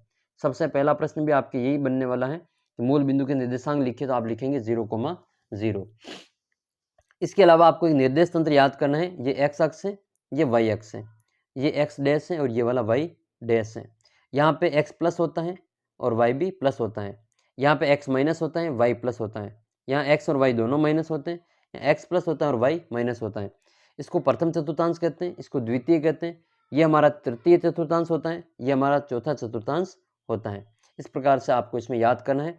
यहाँ दोनों रेखाएं जो काटती है इसको हम मूल बिंदु कहते हैं। यहाँ का निर्देशांक 0,0 होता है। अब आपको पूछेगा कि किसी बिंदु की वाई एक्स से दूरी क्या है, तो हम उसमें एक्स का निर्देशांक लिख लेंगे, लेकिन ध्यान रखना है दूरी हमेशा माइनस में नहीं होती, प्लस में होती है। इसलिए जब भी माइनस में उत्तर दे रखा होगा तो उसको हम प्लस में बदल के लिखेंगे। जैसे एक बिंदु दे रहा हूँ मैं आपको 2,-3, ये एक उदाहरण है। इसमें आपको एक्स अक्ष से दूरी बतानी है कि ये इस बिंदु की एक्स अक्ष से दूरी कितनी है, तो हम वाई का मान लिखेंगे, लेकिन वाई का मान माइनस में तो हम प्लस के 3 लिखेंगे। ठीक है, ये बात आपको विशेष याद कर लेनी है। जब भी एक्स अक्ष से दूरी पूछे तो वाई का मान लिख लो, लेकिन वो प्लस में, और वाई एक्स से दूरी पूछे तो एक्स का मान लिख लो और वो भी प्लस में। तो इस प्रकार से आपको दोनों दूरियां याद करनी है, बिंदु की एक्स अक्ष से दूरी और बिंदु की वाई अक्ष से दूरी। एक्स का पूछे तो वाई का मान लिख लेना है, वाई अक्ष से दूरी पूछे तो एक्स का मान लिख लेना है। इसके अलावा एक्स के निर्देशांक को और क्या कहते हैं, उसको भुज कहते हैं। ठीक है, और वाई के मान को क्या कहते हैं, इसको कोटि कहते हैं। वाई के मान को कोटि कहा जाता है, एक्स के मान को भुज कहा जाता है। ठीक है, कैसे याद करेंगे, तो घर में जो आपकी कोठी होती है वो खड़ी होती है, तो ये वाई एक्स होती है, वाई खड़ी होती है। तो इस प्रकार से आप इसको थोड़ा सा याद कर लेना। एक्स अक्ष पर स्थित कोई बिंदु है तो उसके निर्देशांक क्या होगा, ये एक्स अक्ष पर कोई बिंदु है, इस पर वाई का मान हमेशा 0 होता है। एक्स अक्ष पर वाई का मान 0 होता है, यानी कि एक्स अक्ष पर कोटि का मान 0 होता है, तो उसके निर्देशांक क्या हो जाएंगे, x, 0। और कोई वाई अक्ष है, वाई अक्ष पे ये वाई अक्ष है, इसके ऊपर x का मान 0 होगा, तो वाई अक्ष पर भुज का मान 0 होता है। तो यहाँ पे पहले 0 आएगा और फिर बाद में y का कोई न कोई मान आ जाएगा। तो ये वाई अक्ष पे बिंदु का मान है और ये x, 0 x अक्ष पर स्थित बिंदु के निर्देशांक है। अब आपको एक दूरी सूत्र याद करना है। दो बिंदु दे रखे हैं x1, y1 और उनके दूसरा बिंदु है x2, y2। ये PQ दो बिंदु है, इनके बीच की दूरी ज्ञात करनी है। तो PQ क्या होगा, √x2 - x1 का होल स्क्वायर और y2 - y1 का होल स्क्वायर। ये आपको याद कर लेना है, इसको हम दूरी सूत्र कहते हैं, डिस्टेंस फॉर्मूला इसको कहा जाता है। दूरी हमेशा देखो धनात्मक होती है, प्लस में होती है, इसलिए हम धनात्मक वर्गमूल ही लेते हैं। वैसे इसका अंडर हटाएंगे, किसी भी संख्या का अंडर हटाने तो हम उसका 2 मान लेते हैं, प्लस के 2 और माइनस के 2, लेकिन दूरी हमेशा प्लस में होती है, धनात्मक होती है, तो हम प्लस वाला मान ही इसमें लेते हैं, माइनस वाला मान दूरी में हम नहीं लेते हैं। तो हम केवल यहाँ पे धनात्मक वर्गमूल ही काम में लेंगे। इसके अलावा एक बिंदु दे रखा है Px, y, इसकी मूल बिंदु 0,0 से दूरी ज्ञात करनी है। ठीक है, एक बिंदु P है और एक मूल बिंदु O है, तो O और P के बीच की जो दूरी है वो इसको हम सीधा ही सूत्र से याद करेंगे। तो एक का तो निर्देशांक 0, 0 हो जाएगा, दूसरा है x, y। तो ये दूरी ज्ञात करने के लिए √x² + y² करेंगे तो डायरेक्ट ही OP की दूरी आ जाएगी। तो ये भी आपको विशेष याद कर लेना है। फिर आपको इसमें कुछ त्रिभुजों के बारे में जानकारी प्राप्त कर लेते हैं, क्योंकि उसमें आपको सिद्ध करना पड़ेगा 7.1 में कि सिद्ध कीजिए कि ये आयत के शीर्ष हैं, वर्ग के शीर्ष हैं, ये संरेख हैं, इस प्रकार से आपको वहाँ पे बताना पड़ेगा। तो समकोण त्रिभुज क्या होता है वो हम देख लेते हैं। समकोण त्रिभुज सिद्ध करने के लिए आपको पाइथागोरस प्रमेय को सिद्ध करना पड़ेगा। एक त्रिभुज है PQR जिसमें Q पे 90 डिग्री का कोण है, इसके सामने वाली भुजा कर्ण है और ये हमारा आधार है, ये वाली भुजा हमारा लंब है। तो पाइथागोरस प्रमेय क्या होती है? कर्ण स्क्वायर बराबर आधार स्क्वायर प्लस लंब स्क्वायर। कर्ण क्या है? ये PR है, आधार क्या है? ये QR है और लंब क्या है? PQ है। इनका स्क्वायर करके जोड़ेंगे तो ये PR के स्क्वायर के बराबर आएगा। तो इसमें हम समकोण त्रिभुज को इस प्रकार से ही जोड़ के बताएंगे कि दो दूरियां निकालेंगे, लंब और ये आधार, इनका वर्ग करके जोड़ेंगे तो ये कर्ण के स्क्वायर के बराबर आएगा। तो ये हमारा समकोण त्रिभुज है। फिर दूसरा है हमारा समबाहु त्रिभुज। तो समबाहु त्रिभुज में तीनों ही भुजा बराबर होती हैं। इसका मतलब PQ बराबर QR प्लस RP। ये तीन भुजाएं ज्ञात करेंगे और तीनों के बीच की दूरियां बराबर आएगी। तो उसको हम इस प्रकार से सिद्ध करेंगे कि हाँ ये समबाहु त्रिभुज के शीर्ष हैं। फिर समद्विबाहु त्रिभुज में इसकी दो भुजाएं बराबर होती हैं। दो भुजा बराबर होती है जिसकी दो भुजाएं कोई से भी बराबर उतर आएंगे तो उसको हम समद्विबाहु त्रिभुज बता देंगे। आयत बहुत ही इंपॉर्टेंट है। आयत एक ऐसा चतुर्भुज है जिसकी आमने सामने की भुजा बराबर होती है और इसके दोनों विकर्ण बराबर होते हैं। आमने सामने का मतलब क्या होता है? AB के सामने कौन है? CD है। AD के सामने कौन है? BC है। ये आमने सामने हो जाएंगे। ये वाला इसके आमने सामने, ये वाला इसको हम सम्मुख भुजाएं कहते हैं, ठीक है। और विकर्ण AC और ये विकर्ण BD। विकर्ण का मतलब पड़ोसी के छोड़ के बाकी शीर्ष को आपस में मिलाना है। तो A का पड़ोसी B और C है, इसको छोड़ना है, और इसको A का पड़ोसी B और D है, इसको छोड़ना और इसको C से मिलाना है। B का पड़ोसी A और C है, B का पड़ोसी A और C तो इसको D से मिलाना है। तो BD एक विकर्ण है और AC भी एक विकर्ण है। तो आयत में आपको 6 बार, आयत को सिद्ध करने के लिए आपको 6 बार दूरी सूत्र लगाना पड़ेगा। 4 बार तो आप इसकी भुजाएं ज्ञात करेंगे और 2 बार में इसके विकर्ण ज्ञात करेंगे। तो दो भुजाएं बराबर आएगी। ये AB और ये CD बराबर आएगा, AD और BC का मान बराबर आएगा, और इसके विकर्ण AC और विकर्ण BD भी बराबर आएगा। तो इसको हम आयत कहेंगे। अब हम देख लेते हैं आपका इसमें वर्ग। वर्ग जैसे हमने आयत के बारे में पढ़ा वैसे ही वर्ग के बारे में देखना है। वर्ग में इसकी चारों भुजाएं बराबर होती हैं। वर्ग के चारों भुजाएं इसकी बराबर होती हैं, यानी कि जितनी भी भुजाएं हैं इसमें सभी का मान बराबर आएगा। 4 बार दूरी सूत्र लगाएंगे भुजाओं के लिए तो चारों ही मान बराबर आएगा, PQ, QR, RP और SP। ठीक है, इस प्रकार से चारों ही भुजाएं बराबर होगी। इसके दोनों विकर्ण PR और SQ ये दोनों बराबर होंगे, PQR और S। तो PR और SQ ये दोनों भी बराबर आएंगे। इस प्रकार से आप जो वर्ग को सिद्ध कर देंगे। एक आपका जो आता है समचतुर्भुज, वो भी आपके आगे आने वाला है। अच्छा, समचतुर्भुज मैं आपको यहीं पे बता देता हूँ। समचतुर्भुज क्या होता है? होता तो एक विकर्ण है, होता तो एक विकर्ण ही, लेकिन इसके जो ये होता तो एक वर्ग ही है, लेकिन इसके विकर्ण बराबर नहीं होते। ये वाले विकर्ण उसके बराबर नहीं होते। चारों भुजाएं बराबर होती हैं लेकिन उसके विकर्ण बराबर नहीं होते, तो उसको हम समचतुर्भुज कहते हैं। एक होता है समांतर चतुर्भुज।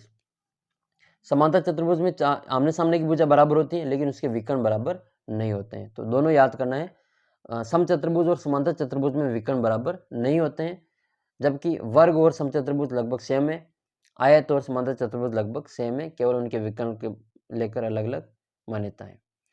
अब आपको याद करना है विभाजन सूत्र। विभाजन सूत्र में आपको एक बिंदु है PXY, जो एक बिंदु है XY, ठीक है। ये एक बिंदु है यहाँ पे X और Y, PX, Y, जो P और Q या फिर A और B को मिलाने वाले रेखाखंड को मान लेते हैं कि वो M1 और वो M2 अनुपात में विभाजित करता है। तो इस P बिंदु का निर्देशांक हम कैसे ज्ञात करेंगे उसका हमें इसमें सूत्र देखना है। तो ये विभाजन सूत्र है, PXY बराबर M1x2 प्लस M2x1 बटे M1 प्लस M2 और M1y2 प्लस M2y1 बटे M1 प्लस M2।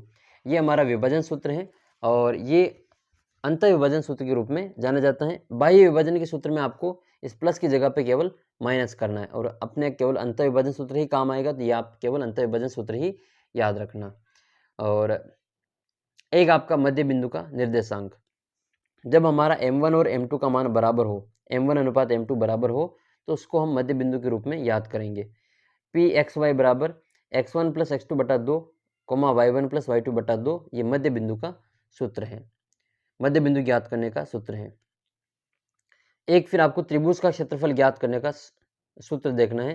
त्रिभुज एक तो हमने पढ़ा, त्रिभुज का क्षेत्रफल 1/2 इंटू आधार इंटू ऊंचाई। एक सूत्र तो हमने ये पढ़ रखा है, जबकि आधार दे रखा हो, ऊंचाई दे रखा हो, तो ये सूत्र लगाएंगे। एक हमने 9वीं क्लास में हीरोन का सूत्र पढ़ा, बहुत बड़ा सूत्र आपने पढ़ा होगा हीरोन का सूत्र।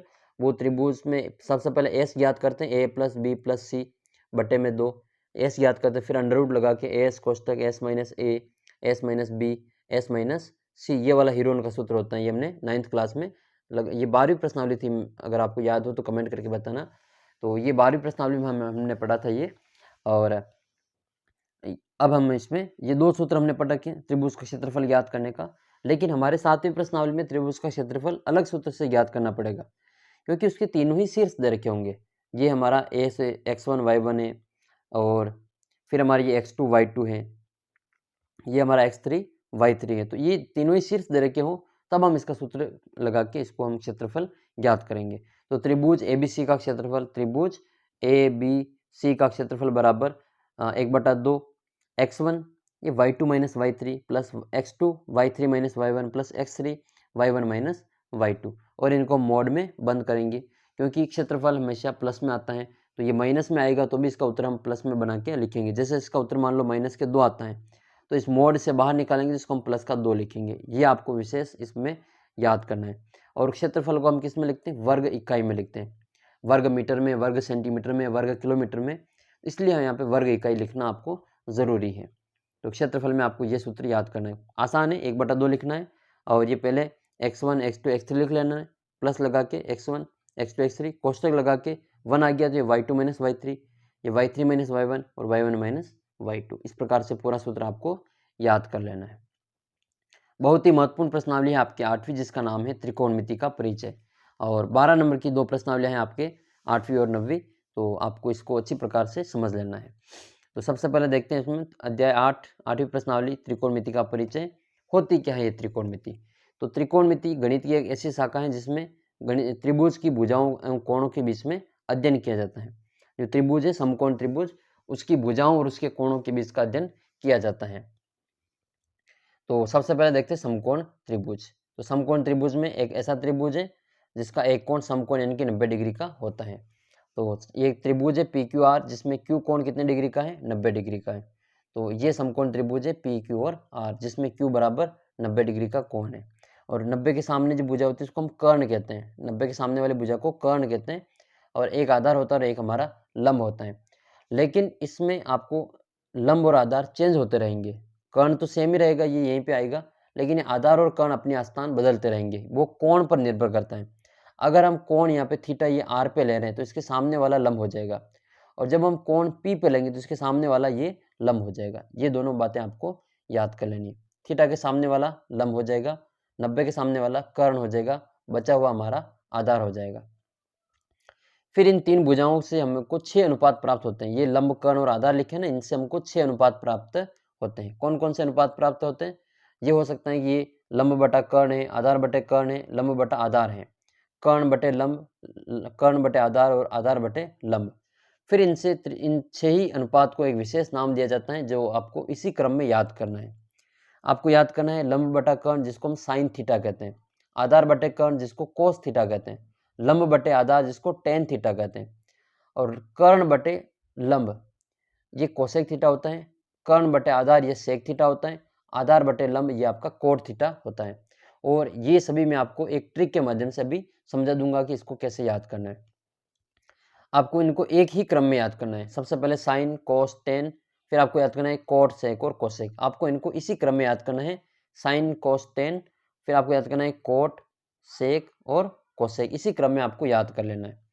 जो साइन, कोस, टेन ये हमने लिखा, इसको हम वापस मैं आपको बता देता हूँ यहाँ पे। हाँ, ये साइन, कोस, टेन और कोट, सेक, कोसेक, ये 1 नंबर पे याद करना है, ये 2 नंबर पे, ये 3 नंबर पे, ये आपको 4 नंबर पे याद करना है, सेक आपको 5 नंबर पे, और 6 नंबर पे आपको याद करना है कोसेक। इसी क्रम में आपको याद करना है। मैं सारे सूत्र आपको अंगुलियों पे याद करवा दूंगा, ठीक है आपको, लेकिन ध्यान रखना है आपको इसी क्रम में याद करना पड़ेगा।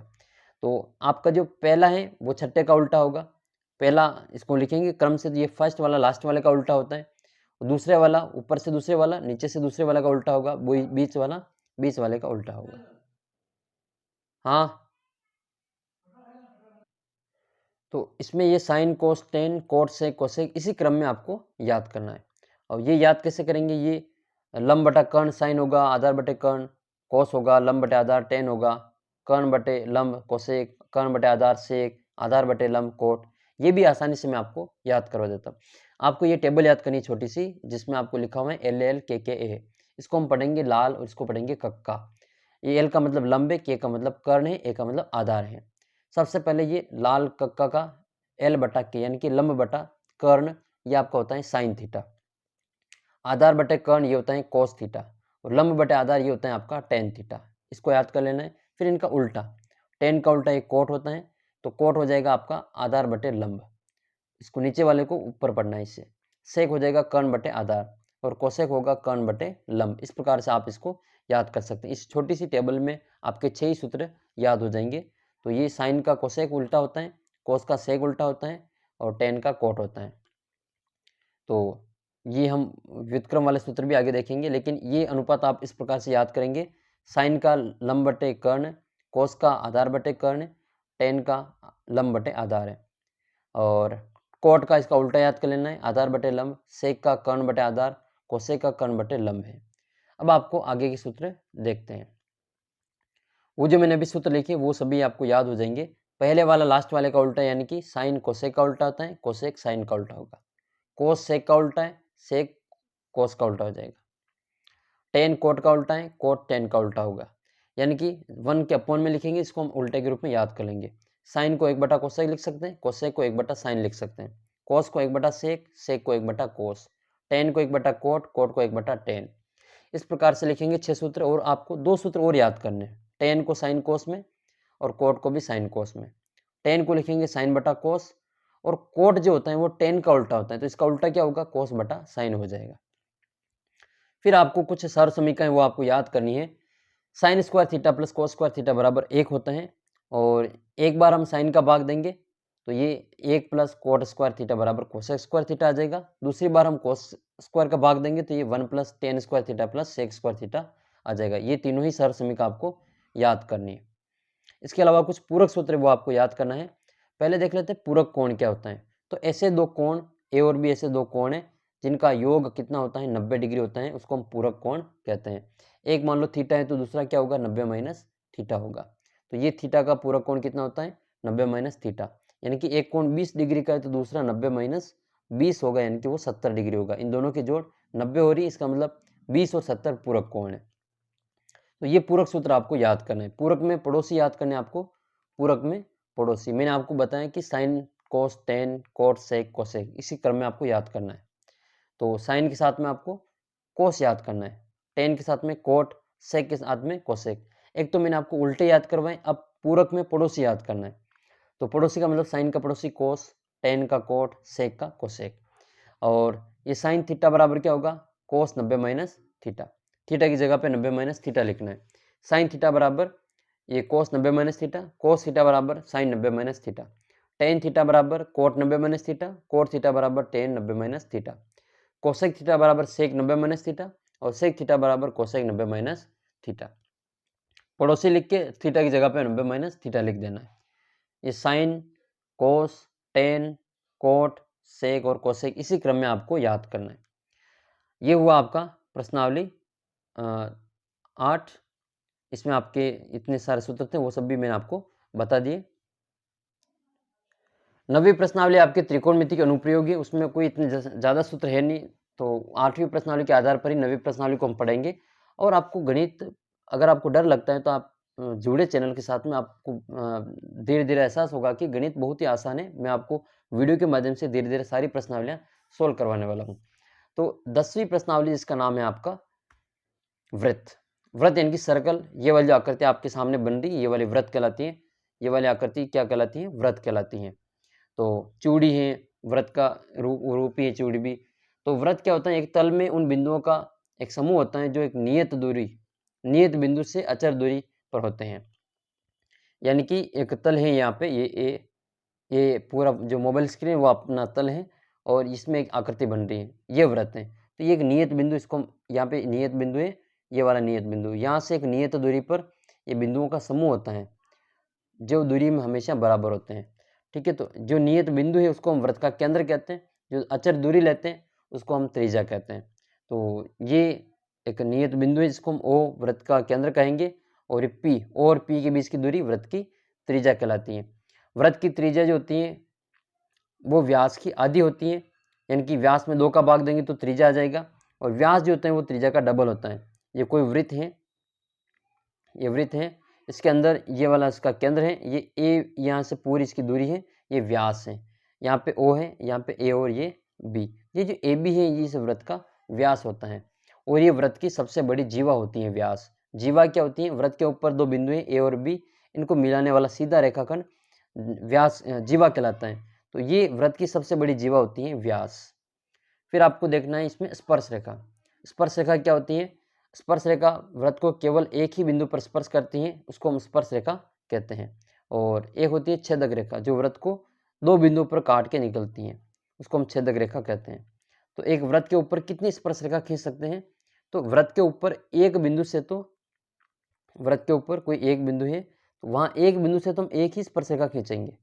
वृत्त के एक बिंदु से हम एक ही स्पर्श रेखा खींचेंगे, लेकिन वृत्त के ऊपर अनंत बिंदु होते हैं तो हम वृत्त के ऊपर तो अनंत स्पर्श रेखा खींच सकते हैं, लेकिन एक बिंदु से एक ही स्पर्श रेखा खींची जा सकती है। तो वृत्त के एक बिंदु पर केवल और केवल एक ही स्पर्श रेखा खींच सकते हैं। एक बिंदु से स्पर्श रेखाओं की संख्या, वो जो हम वृत्त के ऊपर स्पर्श रेखा खींचेंगे वो एक बिंदु से कितनी स्पर्श रेखा खींच सकते हैं। जैसे पहले मान लो वो बिंदु P उस वृत्त के अंदर हो, ये P इस वृत्त के अंदर है, तो कितनी स्पर्श रेखा खींचेंगे? ये वृत्त के अंदर है, कोई स्पर्श रेखा नहीं खींच सकेंगे, छेदक रेखा हो जाएगी। जब बिंदु वृत्त के अंदर हो तो उसे हम कोई स्पर्श रेखा नहीं खींच सकते, स्पर्श रेखाओं की संख्या 0 हो जाएगी। यही बिंदु अगर वृत्त के ऊपर है, यही बिंदु वृत्त के ऊपर है, तो इससे हम कितनी स्पर्श रेखा खींच सकते हैं? इससे हम एक स्पर्श रेखा खींच सकते हैं, ये यहाँ पे स्पर्श करके निकल जाएगा। ये बिंदु अगर वृत्त से बाहर है, ये बिंदु अगर वृत्त से बाहर है, P यहाँ पे बाहर है, तो इससे हम कितनी स्पर्श रेखा खींच सकते हैं? इससे हम 2 स्पर्श रेखाएं खींच सकते हैं। कितनी स्पर्श रेखा खींच सकते हैं? 2 स्पर्श रेखाएं खींच सकते हैं। इस प्रकार से इसकी, और दोनों स्पर्श रेखाओं की जो लंबाई है वो हमेशा इसमें बराबर आएगी। दोनों स्पर्श रेखाओं की लंबाई इसमें बराबर आएगी। इसको हम T1 नाम देंगे, इसको T2 नाम देंगे, या फिर इसको AB नाम दे देंगे। P और PB इन दोनों की लंबाई हमेशा बराबर आएगी। तो ये आपको विशेष याद कर लेना है। वो बिंदु वृत्त के अंदर होगा तो 0 स्पर्श रेखा, वृत्त के ऊपर होगा तो 1 स्पर्श रेखा, वृत्त के बाहर होगा तो 2 स्पर्श रेखा खींच सकेंगे। अब हम चलते हैं आपके 12वें पाठ की ओर, जिसका नाम है वृत्तों से संबंधित क्षेत्रफल, जिसमें आपका वृत्त का क्षेत्रफल और उसकी परिधि, उसकी त्रिज्या, त्रिज्यखंड, वृत्तखंड, इसका क्षेत्रफल हम इसमें सीखेंगे। तो ये एक वृत्त होता है और इसमें एक बिंदु से ये की दूरी r होती है, इसको हम त्रिज्या कहते हैं।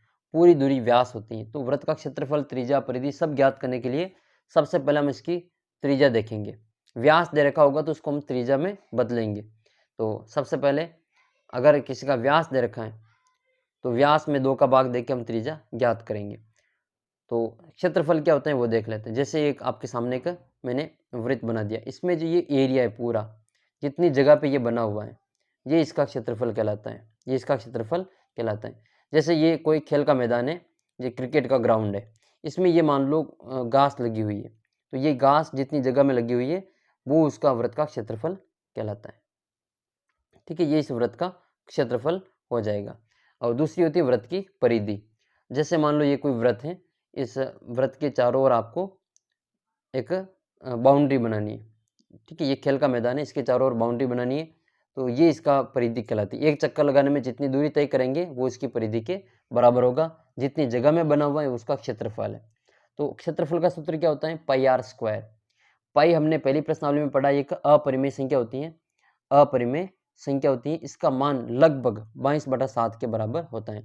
आप कहेंगे कि ये 22/7 तो परिमेय संख्या है। हाँ, ये बात सत्य है कि 22/7 एक परिमेय संख्या है, लेकिन पाई का जो मान होता है और वो 22/7 का जो हम विस्तार करेंगे तो वो लगभग बराबर आता है, इसलिए इसको हम इसके बराबर मानते हैं। बाकी पाई का मान है जो 22/7 होता नहीं है। पाई का मान तो इसका जो दशमलव प्रसार जब हम देखते हैं तो वो 3.14 आगे तक ये चलता रहता है, लाखों संख्या तक ये आगे, कभी भी रिपीटेशन इसमें नहीं होता है। ये अशांत अनावर्ती इसका दशमलव प्रसार होता है। जबकि 22/7 का जो मान निकालेंगे वो भी लगभग पाई के मान के बराबर ही आता है। इसलिए इसका मान हम 22/7 लेते हैं। तो या तो 3.14 लेंगे या फिर पाई का मान 22/7 लेंगे। वृत्त की परिधि की बात करें तो हम 2πr इसका सूत्र काम में लेंगे, r जहाँ पर वृत्त की त्रिज्या है। अगर व्यास दे रखा तो पहले हम त्रिज्या ज्ञात करेंगे, व्यास बटा 2। और पाई एक अपरिमेय संख्या जिसकी हमने अभी चर्चा कर ली है, जिसका मान 3.14 या फिर 22/7 काम में लेंगे। जब तक नहीं कहेंगे तब तक हम 22/7 ही कहेंगे। सवाल में लिखा हुआ होगा कि पाई का मान ये लीजिए, तब हम 22/7 की जगह पे 3.14 काम में ले लेंगे। चलते हैं त्रिज्यखंड की ओर। त्रिज्यखंड क्या होते हैं वो देख लेते हैं। वृत्त की 2 त्रिज्याएं, वृत्त की 2 त्रिज्याएं और उनके चाप के बीच का जो क्षेत्रफल है, ये चाप है, इसके बीच का जो क्षेत्रफल है वो त्रिज्यखंड कहलाता है। ये जो मैंने छायांकित किया है ये इसका त्रिज्यखंड कहलाते हैं। इसके 2 भाग हो गए, एक छोटा त्रिज्यखंड है और एक बड़ा त्रिज्यखंड है। छोटे को लघु त्रिज्यखंड कहते हैं, बड़े वाले को दीर्घ त्रिज्यखंड कहते हैं। तो हम इसमें लघु त्रिज्यखंड का क्षेत्रफल ज्ञात करेंगे। दोनों त्रिज्याएं थीटा के कोण पर झुकी हुई होगी और इसका हम क्षेत्रफल ज्ञात करेंगे। तो त्रिज्यखंड का क्षेत्रफल ज्ञात करने का सूत्र क्या है, ये हो जाएगा θ/360 × πr²। ये क्षेत्रफल है इसलिए इसका πr² यहाँ पे आएगा। और त्रिज्यखंड के संगत चाप की लंबाई, ये परिधि का भाग है इसलिए θ/360 × 2πr इसका सूत्र हो जाएगा। अच्छा, इसको हम और लिख सकते हैं यहाँ पे πr θ/180, क्योंकि 2 के पार से 360 180 बार कट जाएगा, तो ये πr θ/180 भी लिख सकते हैं। ये तो लघु त्रिज्यखंड का क्षेत्रफल है।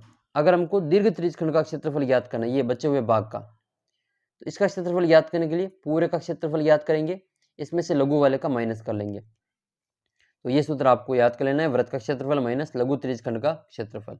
यानी इसका सूत्र ये भी हो सकता है πr² - θ/360 × πr²। ये सूत्र भी इसमें हम काम में ले सकते हैं। फिर इसकी अगली प्रश्नावली देखते हैं जिसका नाम है पृष्ठीय क्षेत्रफल और आयतन, जिसमें हम घन, घनाभ, शंकु, बेलन, गोला इनके बारे में पढ़ेंगे। पृष्ठीय क्षेत्रफल और आयतन आपकी प्रश्नावली में बहुत कम सूत्र दे रखे हैं, लेकिन 9वीं कक्षा की जो प्रश्नावली है उसमें आपने ये सारे सूत्र पढ़े होंगे। तो सबसे पहले देखते हैं घनाभ। घनाभ जो बनता है वो आपके आयत से बनता है, ठीक है। इसके फलक जो होते हैं वो आयताकार होते हैं। इसके कितने फलक होते हैं, तो 6 फलक होते हैं। ये आपने बचपन में कई सारे इस प्रकार की आकृतियाँ बनाई होगी। इस प्रकार की आकृतियों को हम घनाभ के रूप में बनाते हैं। एक बार हम और बना लेते हैं। यहाँ पे ये वाली आकृतियाँ आपने बचपन में कई सारी बनाई होगी। तो ये जो आकृति है इसको हम घनाभ के रूप में देखते हैं। ये वाली सबको मिला लेंगे तो ये जो आकृति बनेगी इसको हम घनाभ कहेंगे। और ये घनाभ जो है इसमें 6 आयत होते हैं। आप जिस कमरे में बैठे हैं या फिर जहाँ पर भी बैठे हैं, उस मान लो तो ये कमरा है, तो इसमें कमरे की चारों दीवारें, इसकी छत और इसकी फर्श, ये इसके 6 आयत होते हैं। इसको हम फलक कहते हैं, पृष्ठ कहते हैं। तो इसके 6 फलक होते हैं। 8 इसके कोने होते हैं। ये 8 इसके कोने होते हैं, 4 ही ऊपर और 4 ही नीचे इसके कोने होते हैं। 12 इसके किनारे होते हैं, 4 तो छत वाले, 4 है आपके फर्श वाले, 8 और इसकी दीवारों के 4, तो 4 इसकी दीवारों के। इस प्रकार से 12 इसके किनारे होते हैं, कोर कहते हैं इसको। और फिर आपको इसमें याद करना है कि इस घनाभ की जो लंबाई, चौड़ाई और ऊंचाई होती है वो तीनों ही अलग अलग होती हैं, तीनों ही अलग अलग होती हैं। इसमें आपको घनाभ का संपूर्ण पृष्ठीय क्षेत्रफल याद करना है। तो ये 2 कोष्ठक लंबाई इंटू चौड़ाई प्लस चौड़ाई इंटू ऊंचाई प्लस ऊंचाई इंटू लंबाई, या लंबाई चौड़ाई ऊंचाई को LBH के रूप में भी लिखते हैं, L, B और H। तो इसको हम 2 कोष्ठक LB plus BH plus HL के रूप में भी याद कर सकते हैं। ये लंबाई इंटू चौड़ाई, चौड़ाई इंटू ऊंचाई, ऊंचाई इंटू लंबाई। और आयत का जो आयतन, ये घनाभ का जो आयतन होता है वो उसका सूत्र होगा लंबाई इंटू चौड़ाई इंटू ऊंचाई, यानी कि L into B into H। ये घनाभ का आयतन होता है। आयतन और क्षेत्रफल क्या होता है, जैसे ये डिब्बा है, कोई आपका ये कमरा है, तो कमरे के ऊपर आपको कलर करवाना है, तो उसका ये संपूर्ण पृष्ठीय क्षेत्रफल आएगा। और कमरे में कोई चीज़ भरनी है, तो जैसे ये आयताकार, ये घनाभ के आकार की टंकी है, टंकी के ऊपर आपको कलर करवाना है, तो वो इसका क्षेत्रफल ज्ञात करेंगे। और टंकी में जो पानी भरा हुआ है वो उसके आयतन के रूप में होता है। तो आयतन ज्ञात करने के लिए लंबाई, चौड़ाई और ऊंचाई को गुणा कर लेंगे। और एक होता है इसका विकर्ण। विकर्ण क्या होता है, उसमें तिरछी, ठीक है, सबसे लंबी, अगर कोई आपको बांस रखना है, छड़ी रखनी है, ठीक है, लोहे की छड़ रखनी है, तो वो आप कैसे रखेंगे, तो उसको हम तिरछा रखेंगे। देखो ये जो है ना, इसको इस कॉर्नर से लगा के उस कॉर्नर तक ये सबसे लंबी इसकी छड़ी रख सकते हैं, तो इसके विकर्ण के बराबर हम इसको रखेंगे। तो उसकी लंबाई ज्ञात करने का जो सूत्र है वो हो जाएगा आपका घनाभ का विकर्ण बराबर ये √2 लंबाई का स्क्वायर प्लस चौड़ाई का स्क्वायर प्लस ऊंचाई का स्क्वायर, यानी कि ये under root l square plus b square plus h square आपको याद कर लेना है। एक आपको कमरे की चारों दीवारों का क्षेत्रफल याद करना है। तो ये कमरे का परिमाप होता है 2 कोष्टक लंबाई प्लस चौड़ाई और उसको ऊंचाई से गुणा कर दो, तो ये कमरों की चारों दीवारों का क्षेत्रफल आ जाएगा। अब हम देखते हैं घनाभ का, बाद में घन का विकर्ण, घन की आयतन, घन का क्षेत्रफल। तो घन में क्या होता है, ये 6 वर्ग होते हैं। जैसे वर्ग में चारों भुजाएं बराबर होती हैं, उसी प्रकार से उसमें 6 वर्ग होते हैं घन में, और 6 वर्ग आपस में लंबाई में बराबर होते हैं। तो लंबाई चौड़ाई और ऊंचाई तीनों ही बराबर होती है, इसलिए इसको हम भुजा भुजा और भुजा के रूप में ही याद करते हैं। इसके भी 6 फलक होते हैं, 6 पृष्ठ होते हैं, 8 शीर्ष होते हैं और 12 किनारे होते हैं, और 2 इसके 4 इसमें विकर्ण होते हैं। मैंने यहाँ पे विकर्ण की संख्या लिखना भूल गया, तो घन और घनाभ इनके विकर्ण की संख्या 4-4 होती है। ठीक है, 4-4 इनके विकर्ण होते हैं। अब हम देखते हैं इसमें घन का संपूर्ण पृष्ठीय क्षेत्रफल, ये होता है 6 इंटू भुजा का स्क्वायर, ये इसको भुजा को ए भी लिखते हैं, तो 6 इंटू ए का स्क्वायर भी हम लिख सकते हैं। घन का आयतन यानी कि भुजा का क्यूब यानी कि ए का क्यूब भी हम इसको लिख सकते हैं। और घन का विकर्ण, घन का विकर्ण होता है अंडर रूट 3 इंटू भुजा, अंडर रूट 3 इंटू भुजा। क्षेत्रफल की जो इकाई होती है वो वर्ग इकाई होती है, और आयतन की इकाई घन इकाई होती है, यानी कि ये सेंटीमीटर का स्क्वायर लिखते हैं, इसको हम सेंटीमीटर का क्यूब लिखते हैं। ये बात आपको ध्यान रखनी है। ये फिर हम बेलन के बारे में चर्चा करेंगे। यहाँ पर बेलन में एक तो आर काम में आएगा, एक एच काम में आएगा। आर क्या है, उसकी आधार की त्रिज्या है, एच उस बेलन की ऊंचाई है। तो ये मैंने बेलन का चित्र बना रखा है, इस प्रकार से कोई बेलन होता है, इसमें आपको त्रिज्या और ऊंचाई के बारे में देख लेना है। तो बेलन के आधार यानी कि बेलन का जो आधार होता है, जैसे अपने घर पर जो ड्रम होता है, कोई बड़ी खोटी है, तो उसका जो आधार होता है वो वृत्ताकार होता है। तो इसका आधार, इसमें 2 तो वृत्त होते हैं, एक ऊपर और एक नीचे, एक ढक्कन और पेंदा, दोनों वृत्ताकार होते हैं। तो इसका जो आधार का क्षेत्रफल है वो पाई आर स्क्वायर होता है, यानी कि वृत्त का क्षेत्रफल पाई आर स्क्वायर। फिर बेलन का वक्र पृष्ठीय क्षेत्रफल, यानी कि उसका ढक्कन और पेंदा शामिल नहीं है। जैसे रोड के नीचे जो पाइप होता है ना, आर पार नदी वाला पाइप, उसके ढक्कन और पेंदा नहीं होता है, तो वो उसका वक्र पृष्ठीय क्षेत्रफल के रूप में काम में लेते हैं। तो ऐसे आकृति का वक्र पृष्ठीय क्षेत्रफल 2 पाई आर एच होता है। संपूर्ण पृष्ठ में क्या होता है, उसका ढक्कन भी होता है, पेंदा भी होता है, उसका बाकी का हिस्सा भी इसमें होता है। तो ये हो जाएगा आपका, इसका 2 सूत्र बनता है संपूर्ण पृष्ठ का। एक तो होता है 2 pi R square plus 2 pi R H, ये इसके दोनों आधार का क्षेत्रफल है, लंबा ये छत और पेंदे का, यानी कि ढक्कन और पेंदे का, और इसका वक्र पृष्ठ, दोनों को जब हम कंबाइंड रूप में लिखेंगे तो ये 2 pi R कोष्टक H plus are के रूप में याद करेंगे। एक होता है बेलन का आयतन, वो होता है पाई आर स्क्वायर एच। ये बेलन का आयतन आगे शंकु के आयतन में भी काम आएगा, इसलिए इसको याद कर लेना है। बेलन का आयतन पाई आर स्क्वायर एच। फिर एक होता है शंकु, शंकु में आपको 3 चीज़ें याद करनी है। ये इसकी सीधी ऊंचाई है, एच कहते हैं, ये इसकी त्रिज्या है, ये इसकी तिरछी ऊंचाई है, इसको हम एल कहते हैं। ये एल इसकी तिरछी ऊंचाई, तिर्यक लंबाई कहलाती है, एच इसकी सीधी ऊंचाई है, और आर इसकी त्रिज्या है।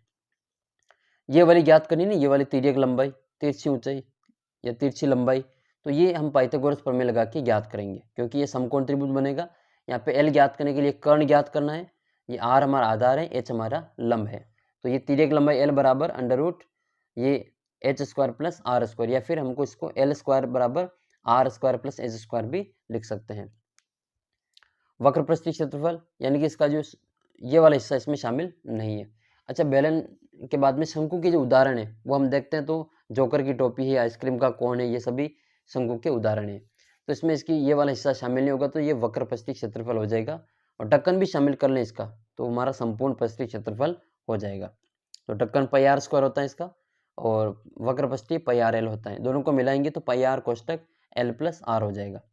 इसमें से पाई आर कॉमन आएगा, ये pi R square plus pi R L, इसमें से पाई आर कॉमन आएगा, यहाँ पे एल बचेगा, यहाँ पे आर बचेगा, तो पाई आर कोष्टक एल प्लस आर ये हमारा बच जाएगा। शंकु का आयतन ज्ञात करना बहुत आसान है। एक बेलन होते हैं, उसमें 3 प्रकार के शंकु मिलते हैं, तो ये भी आपको याद करना है कि शंकु का आयतन बेलन के आयतन का 1/3 होता है, यानी कि बेलन के आयतन में 3 का भाग दे दो तो शंकु का आयतन आ जाएगा। तो ये इसका आंसर हो जाएगा 1/3 पाई आर स्क्वायर एच। अब हम बात करते हैं गोले की। गोले में आपको इसमें इसकी त्रिज्या है आर, ठीक है, ये वृत्त होता है, वृत्त से ही गोला बनता है। वृत्त 2D आकृति है और गोला 3D आकृति है। तो ये गोले का संपूर्ण पृष्ठीय क्षेत्रफल है 4 पाई r स्क्वायर। गोले का आयतन है 4/3 पाई r क्यूब। ये गोले का आयतन है, ये गोले का संपूर्ण पृष्ठीय क्षेत्रफल है। हम बात करते हैं अर्धगोले के वक्र पृष्ठीय की। तो अर्धगोले का वक्र पृष्ठीय ये आधा कटा हुआ जैसे नारियल हो, बॉल हो, तो उसका ढक्कन नहीं होता है, तो उसको हम अर्धगोले का वक्र पृष्ठीय कहेंगे 2 पाई r स्क्वायर। अर्धगोले का संपूर्ण पृष्ठीय, इसमें ढक्कन भी आ जाएगा तो 1 पाई r स्क्वायर और जुड़ जाएगा, तो ये 3 पाई r स्क्वायर हो जाएगा। अर्धगोले का आयतन, तो पूरे गोले के आयतन में 2 का भाग देंगे तो अर्धगोले का आयतन आ जाएगा। तो ये 2 का भाग देंगे तो 2 से ये 4 2 बार कट जाएगा, तो 2/3 पाई r क्यूब सेम का सेम ही रह जाएगा। तो ये हमारे आयतन के सूत्र हैं और संपूर्ण पृष्ठीय क्षेत्रफल के सूत्र थे। अब हम इसमें देखेंगे आपकी सांख्यिकी वाली प्रश्नावली, बहुत ही इंपॉर्टेंट है, माध्यमाधिक का बहुलक वाली प्रश्नावली ये, और पास होने के लिए बहुत ही हेल्प करती हैं। 14वीं प्रश्नावली है सांख्यिकी, माध्यमाधिक और बहुलक वाले। सबसे पहले औसत या समांतर माध्य, तो आंकड़ों का योग बटा आंकड़ों की संख्या, जो सूत्र होता है वो हमको लगाना है। वर्ग चिन्ह या मध्य बिंदु ज्ञात करने के लिए ऊपरी सीमा प्लस निचली सीमा, इसमें 2 का भाग इसमें दे देते हैं। सबसे पहले है प्रत्यक्ष विधि, जो x बार बराबर sigma F x upon sigma F के रूप में सूत्र है इसका।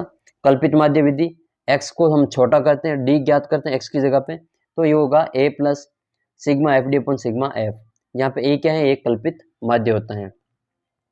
इसकी जगह पे हम और आसान विधि हमारी पद विचलन विधि या पग विचलन विधि, जहाँ पर हम x को u के रूप में बदल देते हैं। तो ये हो जाएगा x बार बराबर a plus sigma F you upon sigma F into H. फिर बहुलक ज्ञात करने का सूत्र है, बहुलक जो सर्वाधिक बारंबारता वाला जो चर होता है वो हमारा बहुलक होता है। तो ये l plus f1 minus f0 upon 2f1 minus f0 minus f2 into H, ये हमको बहुलक का सूत्र याद कर लेना है। ये l क्या है, तो बहुलक वर्ग की निम्न सीमा होती है, ये वर्ग अंतराल होता है h, ये बहुलक वर्ग की बारंबारता होती है, ये बहुलक वर्ग से ठीक पहले की बारंबारता है, ये बहुलक वर्ग से ठीक बाद की बारंबारता होती है। इसी प्रकार से हमको माध्यक का सूत्र याद करना है। माध्यक m बराबर l प्लस n/2 माइनस सी अपॉन एफ इंटू एच। ये l माध्यक वर्ग की निम्न सीमा होती है, इसमें हम सी एफ ज्ञात करते हैं, संचय बारंबारता सारणी बनाते हैं, और n/2 करते हैं, जो सिग्मा एफ होता है उसको हम n लिखते हैं, इसमें n/2 करके इसका मान ज्ञात करते हैं।